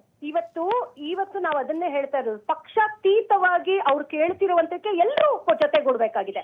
ಆದ್ರೆ ಇನ್ನೊಂದು ವಿಚಾರ ನೀವು ಬಹಳ ಅದ್ಭುತವಾಗಿ ಹೇಳಿದ್ರಿ, ಖಂಡಿತವಾಗ್ಲೂ ಹಿಟ್ಟು, ನಮ್ಮ ಹತ್ರ ಸ್ಪ್ರೇ ಇದಾವೆ, ನಾವು ಇದನ್ನ ತಡೆಗಟ್ಟಬಹುದು, ನಮಗೆ ಬೇಕಾಗಿಲ್ಲ, ಇವೆಲ್ಲ ಬಿಜೆಪಿ 12 ವರ್ಷಗಳಿಂದ ನಮ್ಮ ಕಣ್ಣಿಗೆ ಮಂಕೆರ್ಚುವಂತ ಕೆಲಸದಲ್ಲಿ ಸತತವಾಗಿ ಅವ್ರ ಈ ಸೋಷಿಯಲ್ ಮೀಡಿಯಾ ನರೇಷನ್ ಇದೆಯಲ್ಲ, ಬಹಳ ಅದ್ಭುತವಾಗಿ ಪ್ರಾಪಗಂಡಾ ಶುರು ಮಾಡ್ಕೊಂಡಿದ್ದಾರೆ. ಆದ್ರೆ ಅವ್ರು ಮಾಡ್ತಿರುವಂತ ಕೆಲಸ ಬಹಳ ಚೆನ್ನಾಗಿ ಏನು ನಮ್ಮ ಈ ಒಂದು ವಿರೋಧ ಪಕ್ಷಗಳು ಅಥವಾ ಈ ರೀತಿ ಹೋರಾಟಗಳನ್ನ ಹತ್ತಿಕ್ಕೋಕೆ ಯಾವ ರೀತಿ ಇದನ್ನ ತಡೆಗಟ್ಟೋಕೆ ಮಾಡ್ಬೇಕೋ ಎಲ್ಲ ಪ್ರಯತ್ನ ಮಾಡ್ತಿದ್ದಾರೆ. ನೀವು ನೋಡ್ಬೋದು, ನಿನ್ನೆ ಆ ಹುಡುಗನ ಮೇಲೆ ಇಂಕ್ ಅನ್ನ ಹೆಚ್ಚಿದ್ದಾರೆ. ಅಂದ್ರೆ ಆ ಮಹಿಳೆ ಏನ್ ಇಂಕ್ ಅನ್ನ ಹೆಚ್ಚಿದ್ರು, ಆಕೆ ಬಿಜೆಪಿಯ RSS ಕಟ್ಟ ಫಾಲೋವರ್. ಅಂದ್ರೆ ಆಕೆ ಇತಿಹಾಸವು ಕೂಡ ಈ ರೀತಿ ಹಿಂದೆ ಕೂಡ ಪ್ರೊಟೆಸ್ಟ್ ಅಲ್ಲಿ ಬಂದು ಆ ಪ್ರೊಟೆಸ್ಟ್ ಗೆ ಭಗ್ನ ತರುವಂತ ಕೆಲಸ ಮಾಡ್ದಾಕೆ. ಅಂದ್ರೆ ಬಹಳ ಸ್ಪಷ್ಟವಾಗಿ ಇವತ್ತು ಸೋಷಿಯಲ್ ಮೀಡಿಯಾಗಳಲ್ಲಿ ತುಂಬಾ ಅವ್ರು ಅನ್ಕೊಂಡಿರ್ಬೋದು ಅವ್ರು ಮಾಡೋದನ್ನ ಮಾತ್ರ ಅವ್ರು ತೋರಿಸ್ತಿದ್ದಾರೆ ಅಂತ, ಆದ್ರೆ ಅದಕ್ಕೂ ಮೀರಿ ಹುಡುಗರು ಇವತ್ತು ಸೋಷಿಯಲ್ ಮೀಡಿಯಾನ ಬಹಳ ಅದ್ಭುತವಾಗಿ ಅಲ್ಲಿ ಏನ್ ನಡೀತಿದೆ ನೈಜ ರೂಪವನ್ನ ತೋರಿಸ್ತಾ ಇದೆ. ಹಾಗಾದ್ರೆ ಇವತ್ತು ಮಕ್ಕಳ ಮೇಲೆ ಪ್ರಯೋಗ ಮಾಡ್ತಿರುವಂತ ಇವತ್ತು ಟಿಯರ್ ಗ್ಯಾಸ್ ಇರ್ಬೋದು, ಮತ್ತೆ ಒಂದು ಬೆಟಾಲಿಯನ್ ಹೊಡೆದಿರೋದು, ಇದೆಲ್ಲ ಸುಳ್ಳ ಸರ್? ರಕ್ತ ಬರೋ ಹಾಗೆ ಹೊಡೆದಿದ್ದಾರೆ ಸರ್ ಮಕ್ಕಳನ್ನ. ಪಾರ್ಲಿಮೆಂಟ್ ನಡ್ಕೊಂಡು ಹೋಗೋದಿಕ್ಕೆ ಯಾರ್ ಪರ್ಮಿಷನ್ ಸರ್ ಬೇಕು ಇವರಿಗೆ? ಅವ್ರು ಅದೇ ನೀಟಾಗಿ ಮಾತಾಡಿ ಒಂದು ಕ್ವೆಶ್ಚನ್ ಪೇಪರ್ ಲೀಕ್ ಆಗೋದನ್ನ ಒಂದು ಸಿಸ್ಟಮ್ ಮಾಡಿ ಅವ್ರೇನ್ ಕೇಳ್ತಿರೋದು, change the system, change the minister. ಅದಕ್ಕೆ ಒಪ್ಲಿಲ್ಲ ಅಂತ ತಾನೇ ಇವತ್ತು ನರೇಂದ್ರ ಮೋದಿ ಅವರು ರಿಸೈನ್ ಮಾಡಬೇಕು. ಒಬ್ಬ ನಾಯಕ ಜವಾಬ್ದಾರಿ ಹೊತ್ಕೊಂಡ್ಮೇಲೆ, ನಾವು ಕ್ಲಾಸ್ ಟೀಚರ್ ಅಲ್ಲಿ ಒಂದು ಮಗು ಓದಿಲ್ಲ ಅಂತ ಹೇಳಿದ್ರೆ ನಾವು ಮಾಡ್ತಿರೋ ತಪ್ಪು ಅದೇ ಸರ್. ಕ್ಲಾಸ್ ಟೀಚರ್ ಹೇಳ್ತಾರೆ ಮಗು ತಪ್ಪು ಮಾಡ್ತಾ ಇದೆ ಅಂತ, ನಾವು ಪೇರೆಂಟ್ಸ್ ಹೋಗಿ ಕೇಳೋದಲ್ಲ, ನಾವು ಕೇಳ್ಬೇಕು. ಅದು ಇಬ್ಬರದು ಈಕ್ವಲ್ ಆಗಿ ಆಗುತ್ತೆ ಸರ್ ತಪ್ಪು, ಮಗುವಿಂದಲ್ಲ ತಪ್ಪು. ಆ ಶಿಕ್ಷಕನು ಸರಿಯಾಗಿ ಹೇಳ್ಕೊಟ್ಟಿದ್ರೆ ಆ ಮಗು ಓದಿರೋದೇನೋ ಬಹುಶಃ ಮಕ್ಕಳ ಪೋಷಕರು ನೋಡ್ಕೋಬೇಕು. ಮಾತಾಡ್ತೀನಿ ಮೇಡಮ್, ನಿಮ್ಗೆ ಮಾತಾಡ್ತೀನಿ ನಾನು, ತಗೊಳ್ತಿದ್ಯಾ ಅನ್ನೋದೇ ಪ್ರಶ್ನೆ. ಮಾತಾಡ್ತೀನಿ ಮೇಡಮ್. ಈಗ ಶ್ರೀನಿವಾಸ್ ಸರ್ ಒಂದು ಪ್ರಶ್ನೆ ಇತ್ತು, ಈ ಪಾರ್ಲಿಮೆಂಟಲ್ಲಿ ಸ್ಮೋಕ್ ಬಾಂಬ್ ಹಾಕ್ಬಿಟ್ಟಿದ್ರು ಸರ್, ಸ್ಮೋಕ್ ಬಾಂಬ್ ಹಾಕಿದ್ರು. ಹಾಗೆ ಅದು ಡೀಟೇಲ್ ನಾನು ಚೆಕ್ ಮಾಡ್ಕೊಂಡು ಹೋದೆ. ಅವತ್ತಿನ MP ಪ್ರತಾಪ್ ಸಿಂಹ ಅವ್ರದ್ದೇನೋ ಪಾಸ್ ಪಡ್ಕೊಂಡು ಹೋಗಿದ್ರು, ಅವರು ಒಳಗಡೆ ಹೋಗ್ಬಿಟ್ಟಿದ್ರು, ಪಾರ್ಲಿಮೆಂಟಲ್ಲಿ ಸ್ಮೋಕ್ ಬಾಂಬೆ ಹಾಕಿದ್ರು ಅಂತ ಹೇಳಿ. ಹಿಂದೆ ನಾನು ಸ್ವಾತಂತ್ರ್ಯ ಪೂರ್ವ ಕಾಲದಲ್ಲಿ ಚಳುವಳಿಗಳಲ್ಲಿ ಭಗತ್ ಸಿಂಗು ಅದೇ ಮಾಡೆಲ್ ಬಳಸ್ಕೊಂಡಿದ್ರು. ಬಹುಶಃ ಅವರು ಒಂದು ಸಣ್ಣ ಬಾಂಬ್ ಹಾಕಿದ್ರು, ಯಾರನ್ನೋ ಸಾಯಿಸೋ ಬಾಂಬ್ ಆಗಿರಲಿಲ್ಲ, ಅಟೆನ್ಷನ್ ತೊಗೊಳ್ಬೇಕು ಅಂಥೇಳಿ. ಅವತ್ತು ಆ ಬಾಂಬ್ ಹಾಕಿದ್ದವರು ಅವ್ರ ಪರ ಅಂತಲ್ಲ, ಕಾಸ್ ಕೇಳಿದಾಗ ಉದ್ಯೋಗ ಇಲ್ಲ, ನಮ್ಗೆ ಒಳ್ಳೆ ಓದಿದ್ದೀವಿ, ನಮ್ಗೆ ಅವಕಾಶಗಳು ಸಿಗ್ತಾ ಇಲ್ಲ, ನಾವು ಎಲ್ಲಿಗೆ ಹೋಗ್ತಾ ಇದ್ದೀವಿ ಅನ್ನೋ ಒಂದು ಕಾರಣ, ಅದರದ್ದೊಂದು ಎಳೆ ಇತ್ತು ಸರ್ ಅದರಲ್ಲಿ. ಇವತ್ತಿಗೆ ನೀಟು ವಿದ್ಯಾರ್ಥಿಗಳು ಇಲ್ಲವೇ ವಿದ್ಯಾರ್ಥಿಗಳ ಪೋಷಕರು ಇಲ್ಲ ಯಾರೆಲ್ಲ ಹಾನಿಗೊಳಗಾಗಿದ್ದಾರೆ ಅವ್ರ ಪರ ಸಹಾನುಭೂತಿ ಉಳ್ಳವರು ಒಂದು ಪ್ರತಿಭಟನೆ ಮಾಡಲಿಕ್ಕೆ ಬಂದರೆ, ನಾವು ಟಿಯರ್ ಗ್ಯಾಸ್ ಹಾಕ್ತಾ ಇದ್ದೀವಿ ಅವ್ರಿಗೆ ನಾವು ಲಾಠಿಯಿಂದ ಹೊಡಿತಾ ಇದ್ದೀವಿ. ಒಬ್ಬ ಹುಡುಗ ನಾನು ಗಮನಿಸ್ತೆ ಸರ್, ಆ ವಿಷಲ್ ಬಹುಶಃ ಇದ್ರೆ ಪ್ಲೇ ಮಾಡ್ತಾರೆ ಸರ್, ಆ ಹುಡುಗ ಏನಾದರೂ ಮಾಡ್ಕೊಳ್ರಪ್ಪ, ಎಷ್ಟಾದರೂ ಹೊಡೀರಿ ಅಂತ ನಿಂತೇ ಬಿಟ್ಟ ಸರ್. ಅವ್ನು ರೆಸಿಸ್ಟು ಮಾಡಲಿಲ್ಲ, ಅಪೋಸು ಮಾಡಲಿಲ್ಲ. ಅಂದರೆ ನನಗೆ ಬಿದ್ದಿರೋ ಪೆಟ್ಟಿಗಿಂತ ನಿಮ್ಮ ಲಾಠಿ ಏಟ್ ನನಗೇನು ಅಲ್ಲ ಅಂತ ಅವ್ನ ಮೆಸೇಜ್ ಇತ್ತು ಸರ್. ನನಗೆ ಜೀವನದಲ್ಲಿ ಆಗಿದ್ದೆಲ್ಲ ಪೆಟ್ಟು ಆಘಾತ, ಅದರ ಮುಂದೆ ನಿಮ್ಮ ಲಾಠಿನೋ ಟಿಯರ್ ಗ್ಯಾಸೋ ನೀವು ಗುಂಡಾರಿಸ್ಬಿಟ್ರು ನನಗೆ ಅದೇನು ತಾಕಲ್ಲ ಅನ್ನೋ ರೀತಿಲಿ ಇದ್ದ ಸರ್ ಆ ಹುಡುಗ. ನಾನು ಸಹ ಸಾಕಷ್ಟು ದೃಶ್ಯಗಳು ನೋಡಿದೆ. ನಿಮ್ದು 4 ಗಂಟೆ ಬುಲೆಟಿನ್ TV 5 ಅಲ್ಲೂ ಸಹ ನಾನು ನೋಡಿದೆ. ಅದು ಆ ದೃಶ್ಯ ನೋಡಿದ್ರೆ ಎಂತವ್ರಿಗೂ ತಂದೆ ತಾಯಿಗಳಾಗ್ಬೋದು, ಇಡೀ ಯಾರೇ ಆಗ್ಲಿ ಸಮಾಜದಲ್ಲಿ ಒಂದ್ ರೀತಿ ಎಲ್ಲೋ ಒಂದ್ ರೀತಿ ಹೊಟ್ಟೆ ಕಿತ್ಕೊಂಬರೋ ಅನ್ನೋಷ್ಟು ನೋವಾಗ್ತದೆ. ಯಾಕೆ ಅಂದ್ರೆ ಸರ್ಕಾರ ಇನ್ನೂ ಸಹ ಅರ್ಥ ಮಾಡ್ಕೊಂತ ಇಲ್ಲ. ವಿದ್ಯಾರ್ಥಿಗಳ ಸಮಸ್ಯೆ, ಅವರ ಬೇಡಿಕೆಗಳೇನು, ಬೇಸಿಕ್ ಕಾಮನ್ ಸೆನ್ಸ್ ಇಲ್ದೇ ಇರೋಂತ ಸರ್ಕಾರ ಇದು. ಇವರಿಗೆ ಅವ್ರ ಬೇಡಿಕೆ ಏನು? ಪ್ರತಿ ವರ್ಷ ನೀವು ಪೇಪರ್ ಲೀಕ್ ಮಾಡ್ತಾನೆ ಇದ್ದೀರಾ, ಎಲ್ಲಾದ್ರಲ್ಲೂ ಎಲ್ಲಾ ಪೇಪರ್ ಲೀಕ್ ಗಳು ಆಗ್ತಾ ಇದೆ. ಇದಕ್ಕೆ ನೀವು ಸರಿಯಾದ ವ್ಯವಸ್ಥೆಯನ್ನ ತೆಗೆದುಕೊಂಡ್ಬನ್ನಿ, ಕಾನೂನನ್ನ ತೆಗೆದುಕೊಂಡ್ಬನ್ನಿ. ಈ ಎಜುಕೇಶನ್ ಮಿನಿಸ್ಟರ್ ಮೂರ್ಖ ಯಾರಿದ್ದಾನೆ, ಲೀಕ್ ಪ್ರಧಾನ್, ಇವನ್ನ ಚೇಂಜ್ ಮಾಡಿ. ಈ ಪ್ರಜಾಪ್ರಭುತ್ವದಲ್ಲಿ ಯಾರು ಧ್ವನಿ ಎತ್ತಂಗೆ ಇಲ್ಲ ಅಂದ್ರೆ, ಇದೆಲ್ಲೋ ನನಗೆ ಹಳೆ ಇದು ಸ್ವತಂತ್ರ ಸಂದರ್ಭದಲ್ಲಿ ಏನು ಭಾರತೀಯರಿಗೆ ಬ್ರಿಟಿಷರು ಯಾವ ರೀತಿ ಹತ್ತಿಕ್ತಾ ಇದ್ರು, ಯಾವ ರೀತಿ ಲಾಠಿ ಚಾರ್ಜ್ ಆಗ್ತಾ ಇತ್ತು, ಆ ರೀತಿ ವಿದ್ಯಾರ್ಥಿಗಳ ಮೇಲೆ ಆಗ್ತಾ ಇದೆ. ಈ ಲಾಸ್ಟ್ ಕಳೆದ 12 ವರ್ಷದಲ್ಲಿ ರೈತರಿಗ್ ಬಿಟ್ಟಿಲ್ಲ, ಯುವಕರಿಗ್ ಬಿಟ್ಟಿಲ್ಲ. ಜಾಬ್ ಕೇಳಿದ್ರೆ ಅವನ ಮೇಲೆ ಕೇಸ್ ಹಾಕ್ರಿ, ಇವನು ದೇಶ ವಿರೋಧಿ ಅಂತ ಹೇಳಿ ಒಳಗ್ ಹಾಕೋದು, ಏನೆಲ್ಲ ಗ್ಯಾಸ್ ಆ ಬಂದೂಕ್ ಇಟ್ಕೊಂಡಿದ್ದಾರೆ. ಆ ಬಂದೂಕ್ ಪೆಲ್ಗಾಮ್ ಏನ್ ಅಟ್ಯಾಕ್ ಆಯ್ತಲ್ಲ, ಅದು ಅಂದ್ರೆ ಯಾವ ಮಟ್ಟಕ್ಕೆ ಇವರು ಪಾರ್ಲಿಮೆಂಟ್ ಏರಿಯಾಲಿ ವಿದ್ಯಾರ್ಥಿಗಳಿಗೆ ಗನ್ ಶೂಟ್ ಮಾಡೋದಿಕ್ಕೆ ಎತ್ತಿ ರೆಡಿ ನಿಂತ್ಕೊಂಡಿದ್ದಾರೆ. ನೋಡಿದ್ರೆ ಎಂತವ್ರಿಗೂ ಯಾವ ರೀತಿ ಭಯ ಆಗ್ತದೆ. ಭಾರತ ದೇಶದಲ್ಲಿ ಈ ರೀತಿಯಾದಂತ ಸಂದರ್ಭವ ಉದ್ಭವ ಆಗಿದ್ಯಾ? ಈ ಸರ್ಕಾರ ಕಣ್ಣು ಮುಚ್ಕೊಂಡು ಕೂತಿದ್ಯಾ? ಸರ್ಕಾರಕ್ಕೆ ವಿದ್ಯಾರ್ಥಿಗಳ ನೋವು ಕೇಳಕ್ಕೂ ಇವ್ರ ಹತ್ರ ಸಮಯ ಇಲ್ವಾ? ಏನ್ ಅನ್ಕೊಂಡಿದ್ದಾರೆ ಸರ್ಕಾರ? ಇವ್ರ ಹಿಟ್ಲರ್ ಸರ್ಕಾರನ ಈ ದೇಶದಲ್ಲಿ? ಏನ್ ನಡೀತಾ ಇದೆ? ಯಾವ್ದೇ ಸರ್ಕಾರ ಆಗ್ಲಿ ಅವ್ರಿಗೆ ಪ್ರಜಾಪ್ರಭುತ್ವದಲ್ಲಿ ಅವ್ರಿಗೆ ರೈಟ್ಸ್ ಇದೆ. ಏನೇ ಆಗ್ಲಿ ವಿಚಾರವನ್ನ ವಿರೋಧ ಮಾಡ್ಬೋದು. ಆ ವಿರೋಧ ಮಾಡಿದ್ರೆ ತಪ್ಪು, ಅವರು ದೇಶ ಅವ್ರ ಮೇಲೆ ಕೇಸ್ ಹಾಕಿ ಅವ್ರಿಗೆ ಲಾಠಿ ಹೊಡೀರಿ. ಅವ್ರೆ ಸಣ್ಣ ಮಕ್ಳು 17 ವರ್ಷ 18 ವರ್ಷ ಅವ್ರ ಗ್ಯಾಸ್ ಹಾಕಿದ್ರೆ ಅವ್ರ ಹೆಂಗ್ ಉಸಿರಾಡಕ್ ಸಾಧ್ಯ ಇದೆ? ಕಡಿಮೆ ಅಂದ್ರು 77 ಮಕ್ಳು ಉಸಿರಾಟ ತೊಂದರೆ ಆಗಿ ರಾಮ್ಲೀಲಾ ಹಾಸ್ಪಿಟಲ್ ಅಲ್ಲಿ, ರಾಮ್ ಮನೋಹರ್ ಲೋಹಿಯಾ ಹಾಸ್ಪಿಟಲ್ ಅಲ್ಲಿ ಅಡ್ಮಿಟ್ ಆಗಿದ್ದಾರೆ. ಒಬ್ರು ಇವ್ರಿಗೆ ಯೋಗ್ಯತೆಗೆ ಈ ವಿಚಾರವಾಗಿ ಕರ್ನಾಟಕದಲ್ಲಿ ದಂಡಪಿಂಡಗಳು ಎಂಪಿಗಳಿದ್ದಾರೆ, ಬಿಜೆಪಿಯಿಂದ ಮಂತ್ರಿಗಳಿದ್ದಾರೆ. ಇವ್ರಿಗೆ ನೀವು ಯಾರು ಕ್ವಶನ್ ಕೇಳಿದ್ರೆ ಈ ವಿಚಾರವಾಗಿ ಏನು ಮಾತಾಡಲ್ಲ. ಅದೇ ಇವ್ರಿಗೆ ಹಿಂದುತ್ವದ ಬಗ್ಗೆ ಕೇಳಿ, ಈ ಉದ್ಯೋಗ ಸಮಸ್ಯೆ ಇದೆ ಸ್ವಾಮಿ, ನೀವೇನ್ ಮಾಡ್ತೀರಾ, ವಾದ ಮಾಡಿದ್ರಿ ಅಂತ ಕೇಳಿದ್ರೆ ಅವ್ರು ಪಾಕಿಸ್ತಾನ್ ಅಂತಾರೆ ಎಲ್ಲಾ ಬಿಜೆಪಿ ಲೀಡರ್ಗಳು. ಬೆಲೆ ಏರಿಕೆ ಆಗಿದೆ, ಜನರು ಕಣ್ಣೀರಲ್ಲಿ ರಕ್ತದಲ್ಲಿ ಕೈ ತೊಳಿತಾ ಇದ್ದಾರೆ ಮನೆಯಲ್ಲಿ. ಆ ಪೆಟ್ರೋಲ್ ಅಲ್ಲಿ ಈಗೇನೋ ನೀವು ಶುಗರ್ ಕ್ಯಾನ್ ಎಥನಾಲ್ ಮಿಕ್ಸ್ ಮಾಡಿ ಗಾಡಿಗಳೆಲ್ಲ ಕೆಟ್ಟೋಗ್ತಾ ಇದೆ. ಈ ವಿಚಾರ ಅಭಿವೃದ್ಧಿ ವಿಚಾರ ಏನು ಮಾತಾಡಲ್ಲ. ಕರ್ನಾಟಕಕ್ಕೆ ಹೇಳ್ತೀನಿ, ಈಗ ಬರ ಬಂದಿದೆ ಕರ್ನಾಟಕದಲ್ಲಿ. ಬರ ಬಗ್ಗೆ ಇವ್ರು ಒಬ್ರು ಗಿರಾಕಿಗಳು ಹೋಗ್ಬಿಟ್ಟು ಕರ್ನಾಟಕ ರಾಜ್ಯಕ್ಕೆ ಬರ ಬಂದಿದೆ, ಆ ಪೀಡಿತ ಪ್ರದೇಶಗಳಿಗೆ ಏನೆಲ್ಲ ಸಹಕಾರ ಬೇಕು ಕೇಂದ್ರ ಸರ್ಕಾರದಿಂದ ಒದಗಿಸಕ್ಕೆ ಇವ್ರು ಮಾತಾಡಲ್ಲ. ಆ ನಿರ್ಮಲಾ ಸೀತಾರಾಮನ್ ವಿತ್ ಮಂತ್ರಿ ಅಂತಾರೆ, ಕರ್ನಾಟಕದಿಂದಾನೇ ರಾಜ್ಯಸಭಾ. ಕರ್ನಾಟಕಕ್ಕೆ ಹೈಯೆಸ್ಟ್ ಮೋಸ ಯಾರ ಮಾಡಿದೆ, ದ್ರೋಹ ಬಗ್ದಿದ್ರೆ ಅದು ನಿರ್ಮಲಾ ಸೀತಾರಾಮನ್. ಇಲ್ಲಿಗೆ ಟ್ರೈನ್ ಕ್ಯಾನ್ಸಲ್ ಮಾಡ್ತಾರೆ, ಇಲ್ಲಿಗೆ ಬರ್ಬೇಕಾಗಿದೆ ಅಭಿವೃದ್ಧಿ ಹಣ ನಿಲ್ಲಿಸ್ತಾರೆ, GST ಹಣ ಇವತ್ತು ಇವ್ರ ಕೈಲಿ ಕೊಡಕ್ ಆಗ್ತಾ ಇಲ್ಲ. ಒಂದೇ ಒಂದು ವಿಚಾರದಲ್ಲಿ ಕರ್ನಾಟಕದ ಯಾರ ಒಬ್ಬ MP ಮಾತಾಡ್ತೀನಿ. ಮಂಜುನಾಥ್ ಅವ್ರ ಒಂದು ಪ್ರಶ್ನೆ ಕೇಳಬೇಕಾಯ್ತು. ಮಂಜುನಾಥ್ ಅವರೇ ಲೀಗಲಿ ಫೈಟ್ ಮಾಡೋದು ಹೇಗೆ ಇಂಥ ವಿಚಾರಗಳಲ್ಲಿ? ಈಗ ಏನಾಗುತ್ತೆ, ಈ ಲೀಗಲಿ ಅಂತ ಹೋದಾಗ ನಾವು ನೋಡಿ, ಎಕ್ಸಾಮನ್ನು ಚಾತುರ್ವರ್ಣ್ಯದವರು ಬರೆದಿದ್ದಾರೆ. 4 ವರ್ಣಗಳು ಅಂತೇನು ಕರೀತಾರಲ್ಲ ಇವರು, ಸೋ ಕಾಲ್ಡ್ ಬ್ರಾಹ್ಮಣ, ವೈಶ್ಯ, ಕ್ಷತ್ರಿಯ, ಶೂದ್ರ ಬರೆದಿದ್ದಾರೆ. ಧರ್ಮಾತೀತವಾಗಿ ಬರೆದಿದ್ದಾರೆ. ಇದನ್ನು ಹಿಂದೂಗಳು ಬರೆದಿದ್ದಾರೆ, ಬೌದ್ಧರು ಬರೆದಿರ್ತಾರೆ, ಜೈನರು ಬರೆದಿರ್ತಾರೆ, ಸಿಖ್ರು ಬರೆದಿರ್ತಾರೆ, ಎಲ್ಲ ಧರ್ಮದವರು ಬರೆದಿರ್ತಾರೆ. ಇದರಲ್ಲಿ ಪ್ರತಿಭಟನೆ ಹಿಂದೂ ವಿರೋಧಿ ಅಂತ ಹೇಗೆ ಇದು ಬ್ರ್ಯಾಂಡ್ ಮಾಡ್ತಾ ಇರೋದು ಇವರು ಇದನ್ನ? ಅವರು ಲೂಪ್ ಹೋಲ್ಸ್ ಅನ್ನ ಮುಚ್ಕೊಳ್ಳೋದಕ್ಕೋಸ್ಕರ ಇವರು ಅದರ್ ಕೋ ಡಿಬೇಟರ್ಸ್ ಹೇಳ್ದಂಗೆ ಅವರು ತೇಪೆ ಹಾಕೋ ಕೆಲಸ ಮಾಡತಕ್ಕಂಥದ್ದು. ಏನೂ ಇಲ್ಲ ಅವ್ರಿಗೆ ಡಿಫೆಂಡ್ ಮಾಡ್ಕೊಳಕ್ಕೆ. ಅದಕ್ಕೆ ಹಿಂದೂ, ಅದಕ್ಕೆ ಧರ್ಮನ ಲೇಪನ ಹಚ್ಕೊಂಡ್ಬಿಡೋದು. ಆ ಧರ್ಮ ಲೇಪನ ಹಚ್ಕೊಂಡ್ಬಿಟ್ರೆ ಎಲ್ಲರೂ ಸುಮ್ನಾಗ್ತಾರೆ. ಅವ್ರಿಗೆ ಏನಾದ್ರು ಶೀಲ್ಡ್ ಅಂತಿದ್ರೆ, ಡಿಫೆನ್ಸ್ ಏನಾದ್ರು ಇದ್ರೆ ಅದೊಂದೇ ಇರೋದು, ಇನ್ನೇನೇನೂ ಇಲ್ಲ. ಬೇಕಾದ್ರೆ ಎಲ್ಲಾದು ಹಾಳಾಗೋಗ್ಬಿಟ್ಟಿದೆ. ಹಿಂದೂ ಅನ್ನೋದು ಮಾತ್ರ ತನ್ನ ಧರ್ಮನ ಮಾತ್ರ ಅದಕ್ಕೆ ಶೀಲ್ಡ್ ಮಾಡ್ಬಿಟ್ಟು ಅದಕ್ಕೊಂದು ಕವಚ ಇಟ್ಬಿಡೋದು. ಆ ಕವಚ ಇಟ್ಬಿಟ್ರೆ ಹಿಂದೂ ಅನ್ನೋ ಕವಚ ಎಲ್ಲದನ್ನು ಕವರ್ ಮಾಡ್ಬಿಡುತ್ತೆ. ಹಿಂದ್ಗಡೆ ಇರ್ತಕ್ಕಂಥ ಕತ್ಲೆನೆಲ್ಲ ಮುಚ್ಚಿಬಿಡುತ್ತೆ. ಹಿಂದೂ ಅನ್ನೋ ಪದ ಅಂತದ್ದು ಅವ್ರದ್ದು. ಅವ್ರಿಗೆ ಅದೊಂದೇ ಪಾಯಿಂಟ್ ಇರ್ತಕ್ಕಂಥದ್ದು, ಅದೊಂದೇ ಅವ್ರಿಗೆ ಕವಚ ಇರ್ತಕ್ಕಂಥದ್ದು. ಹೆಂಗೆ ಸೈನಿಕ ಯುದ್ಧ ಮಾಡ್ಬೇಕಾದ್ರೆ ಕವಚ ಇಟ್ಕೊಂತ ಇದ್ದ, ಯಾರಾದ್ರೂ ನನಗೆ ಬಂದು ಚುಚ್ಚಬಾರ್ದಪ್ಪ ಅಂತ. ಆತರ ಕವಚನ ಸೈನಿಕರು ಏನ್ ಮಾಡಿದಾರೆ, ಇವರು ಈ ನಮ್ಮ ಸ್ನೇಹಿತರು ಶ್ರೀನಿವಾಸ್ ಹೇಳ್ದಂಗೆ ಅವ್ರಿಗೆ ಆ ಪದ ಉಪಯೋಗಿಸಿದ್ರು ನಾನು ಉಪಯೋಗಿಸಬಾರ್ದು. ಅವ್ರಿಗೆ ಅದೊಂದು ಕವಚ ಇಟ್ಕೊಂಡ್ಬಿಟ್ರೆ, ಏನು ಅಲಿಗೇಷನ್ಸ್, ನಾನೇನಾದ್ರೂ ಉದ್ಯೋಗ ಕೇಳಿದ್ರೆ ಆ ಹಿಂದೂ ಕವಚ, ಕ್ವಶನ್ ಪೇಪರ್ ಲೀಕ್ ಕೇಳಿದ್ರೆ ಆ ಹಿಂದೂ ಕವಚ, ಬೇರೆ ಏನಾದ್ರು ಅಭಿವೃದ್ಧಿ ಕೆಲ್ಸಗಳಿದ್ರೆ ಹಿಂದೂ ಕವಚ. ಹಾಗಾಗಿ ಆ ಕವಚನೇ ಅವ್ರಿಗೆ ದೊಡ್ಡ ಸಾಧನೆ ಅಂತ ತಿಳ್ಕೊಂಡ್ಬಿಡ್ತಾರೆ. ಆದ್ರೆ ದೇಶದ ಜನರು, ದೇಶದ ವಿದ್ಯಾರ್ಥಿಗಳು ಭವಿಷ್ಯ ಗಮನದಲ್ಲಿ ಇಟ್ಕೊಂಡು ಎಲ್ಲಾ ರಾಜಕೀಯ ಹೊರತಾಗಿ ಎಲ್ಲರೂ ಕೂಡ ಒಗ್ಗಟ್ಟಿನಿಂದನೂ ಕೂಡ ಒಳ್ಳೆ ರೀತಿಯಲ್ಲಿ ದೇಶದ ಭಾವನೆ ಇಟ್ಕೋಗುತ್ತೆ.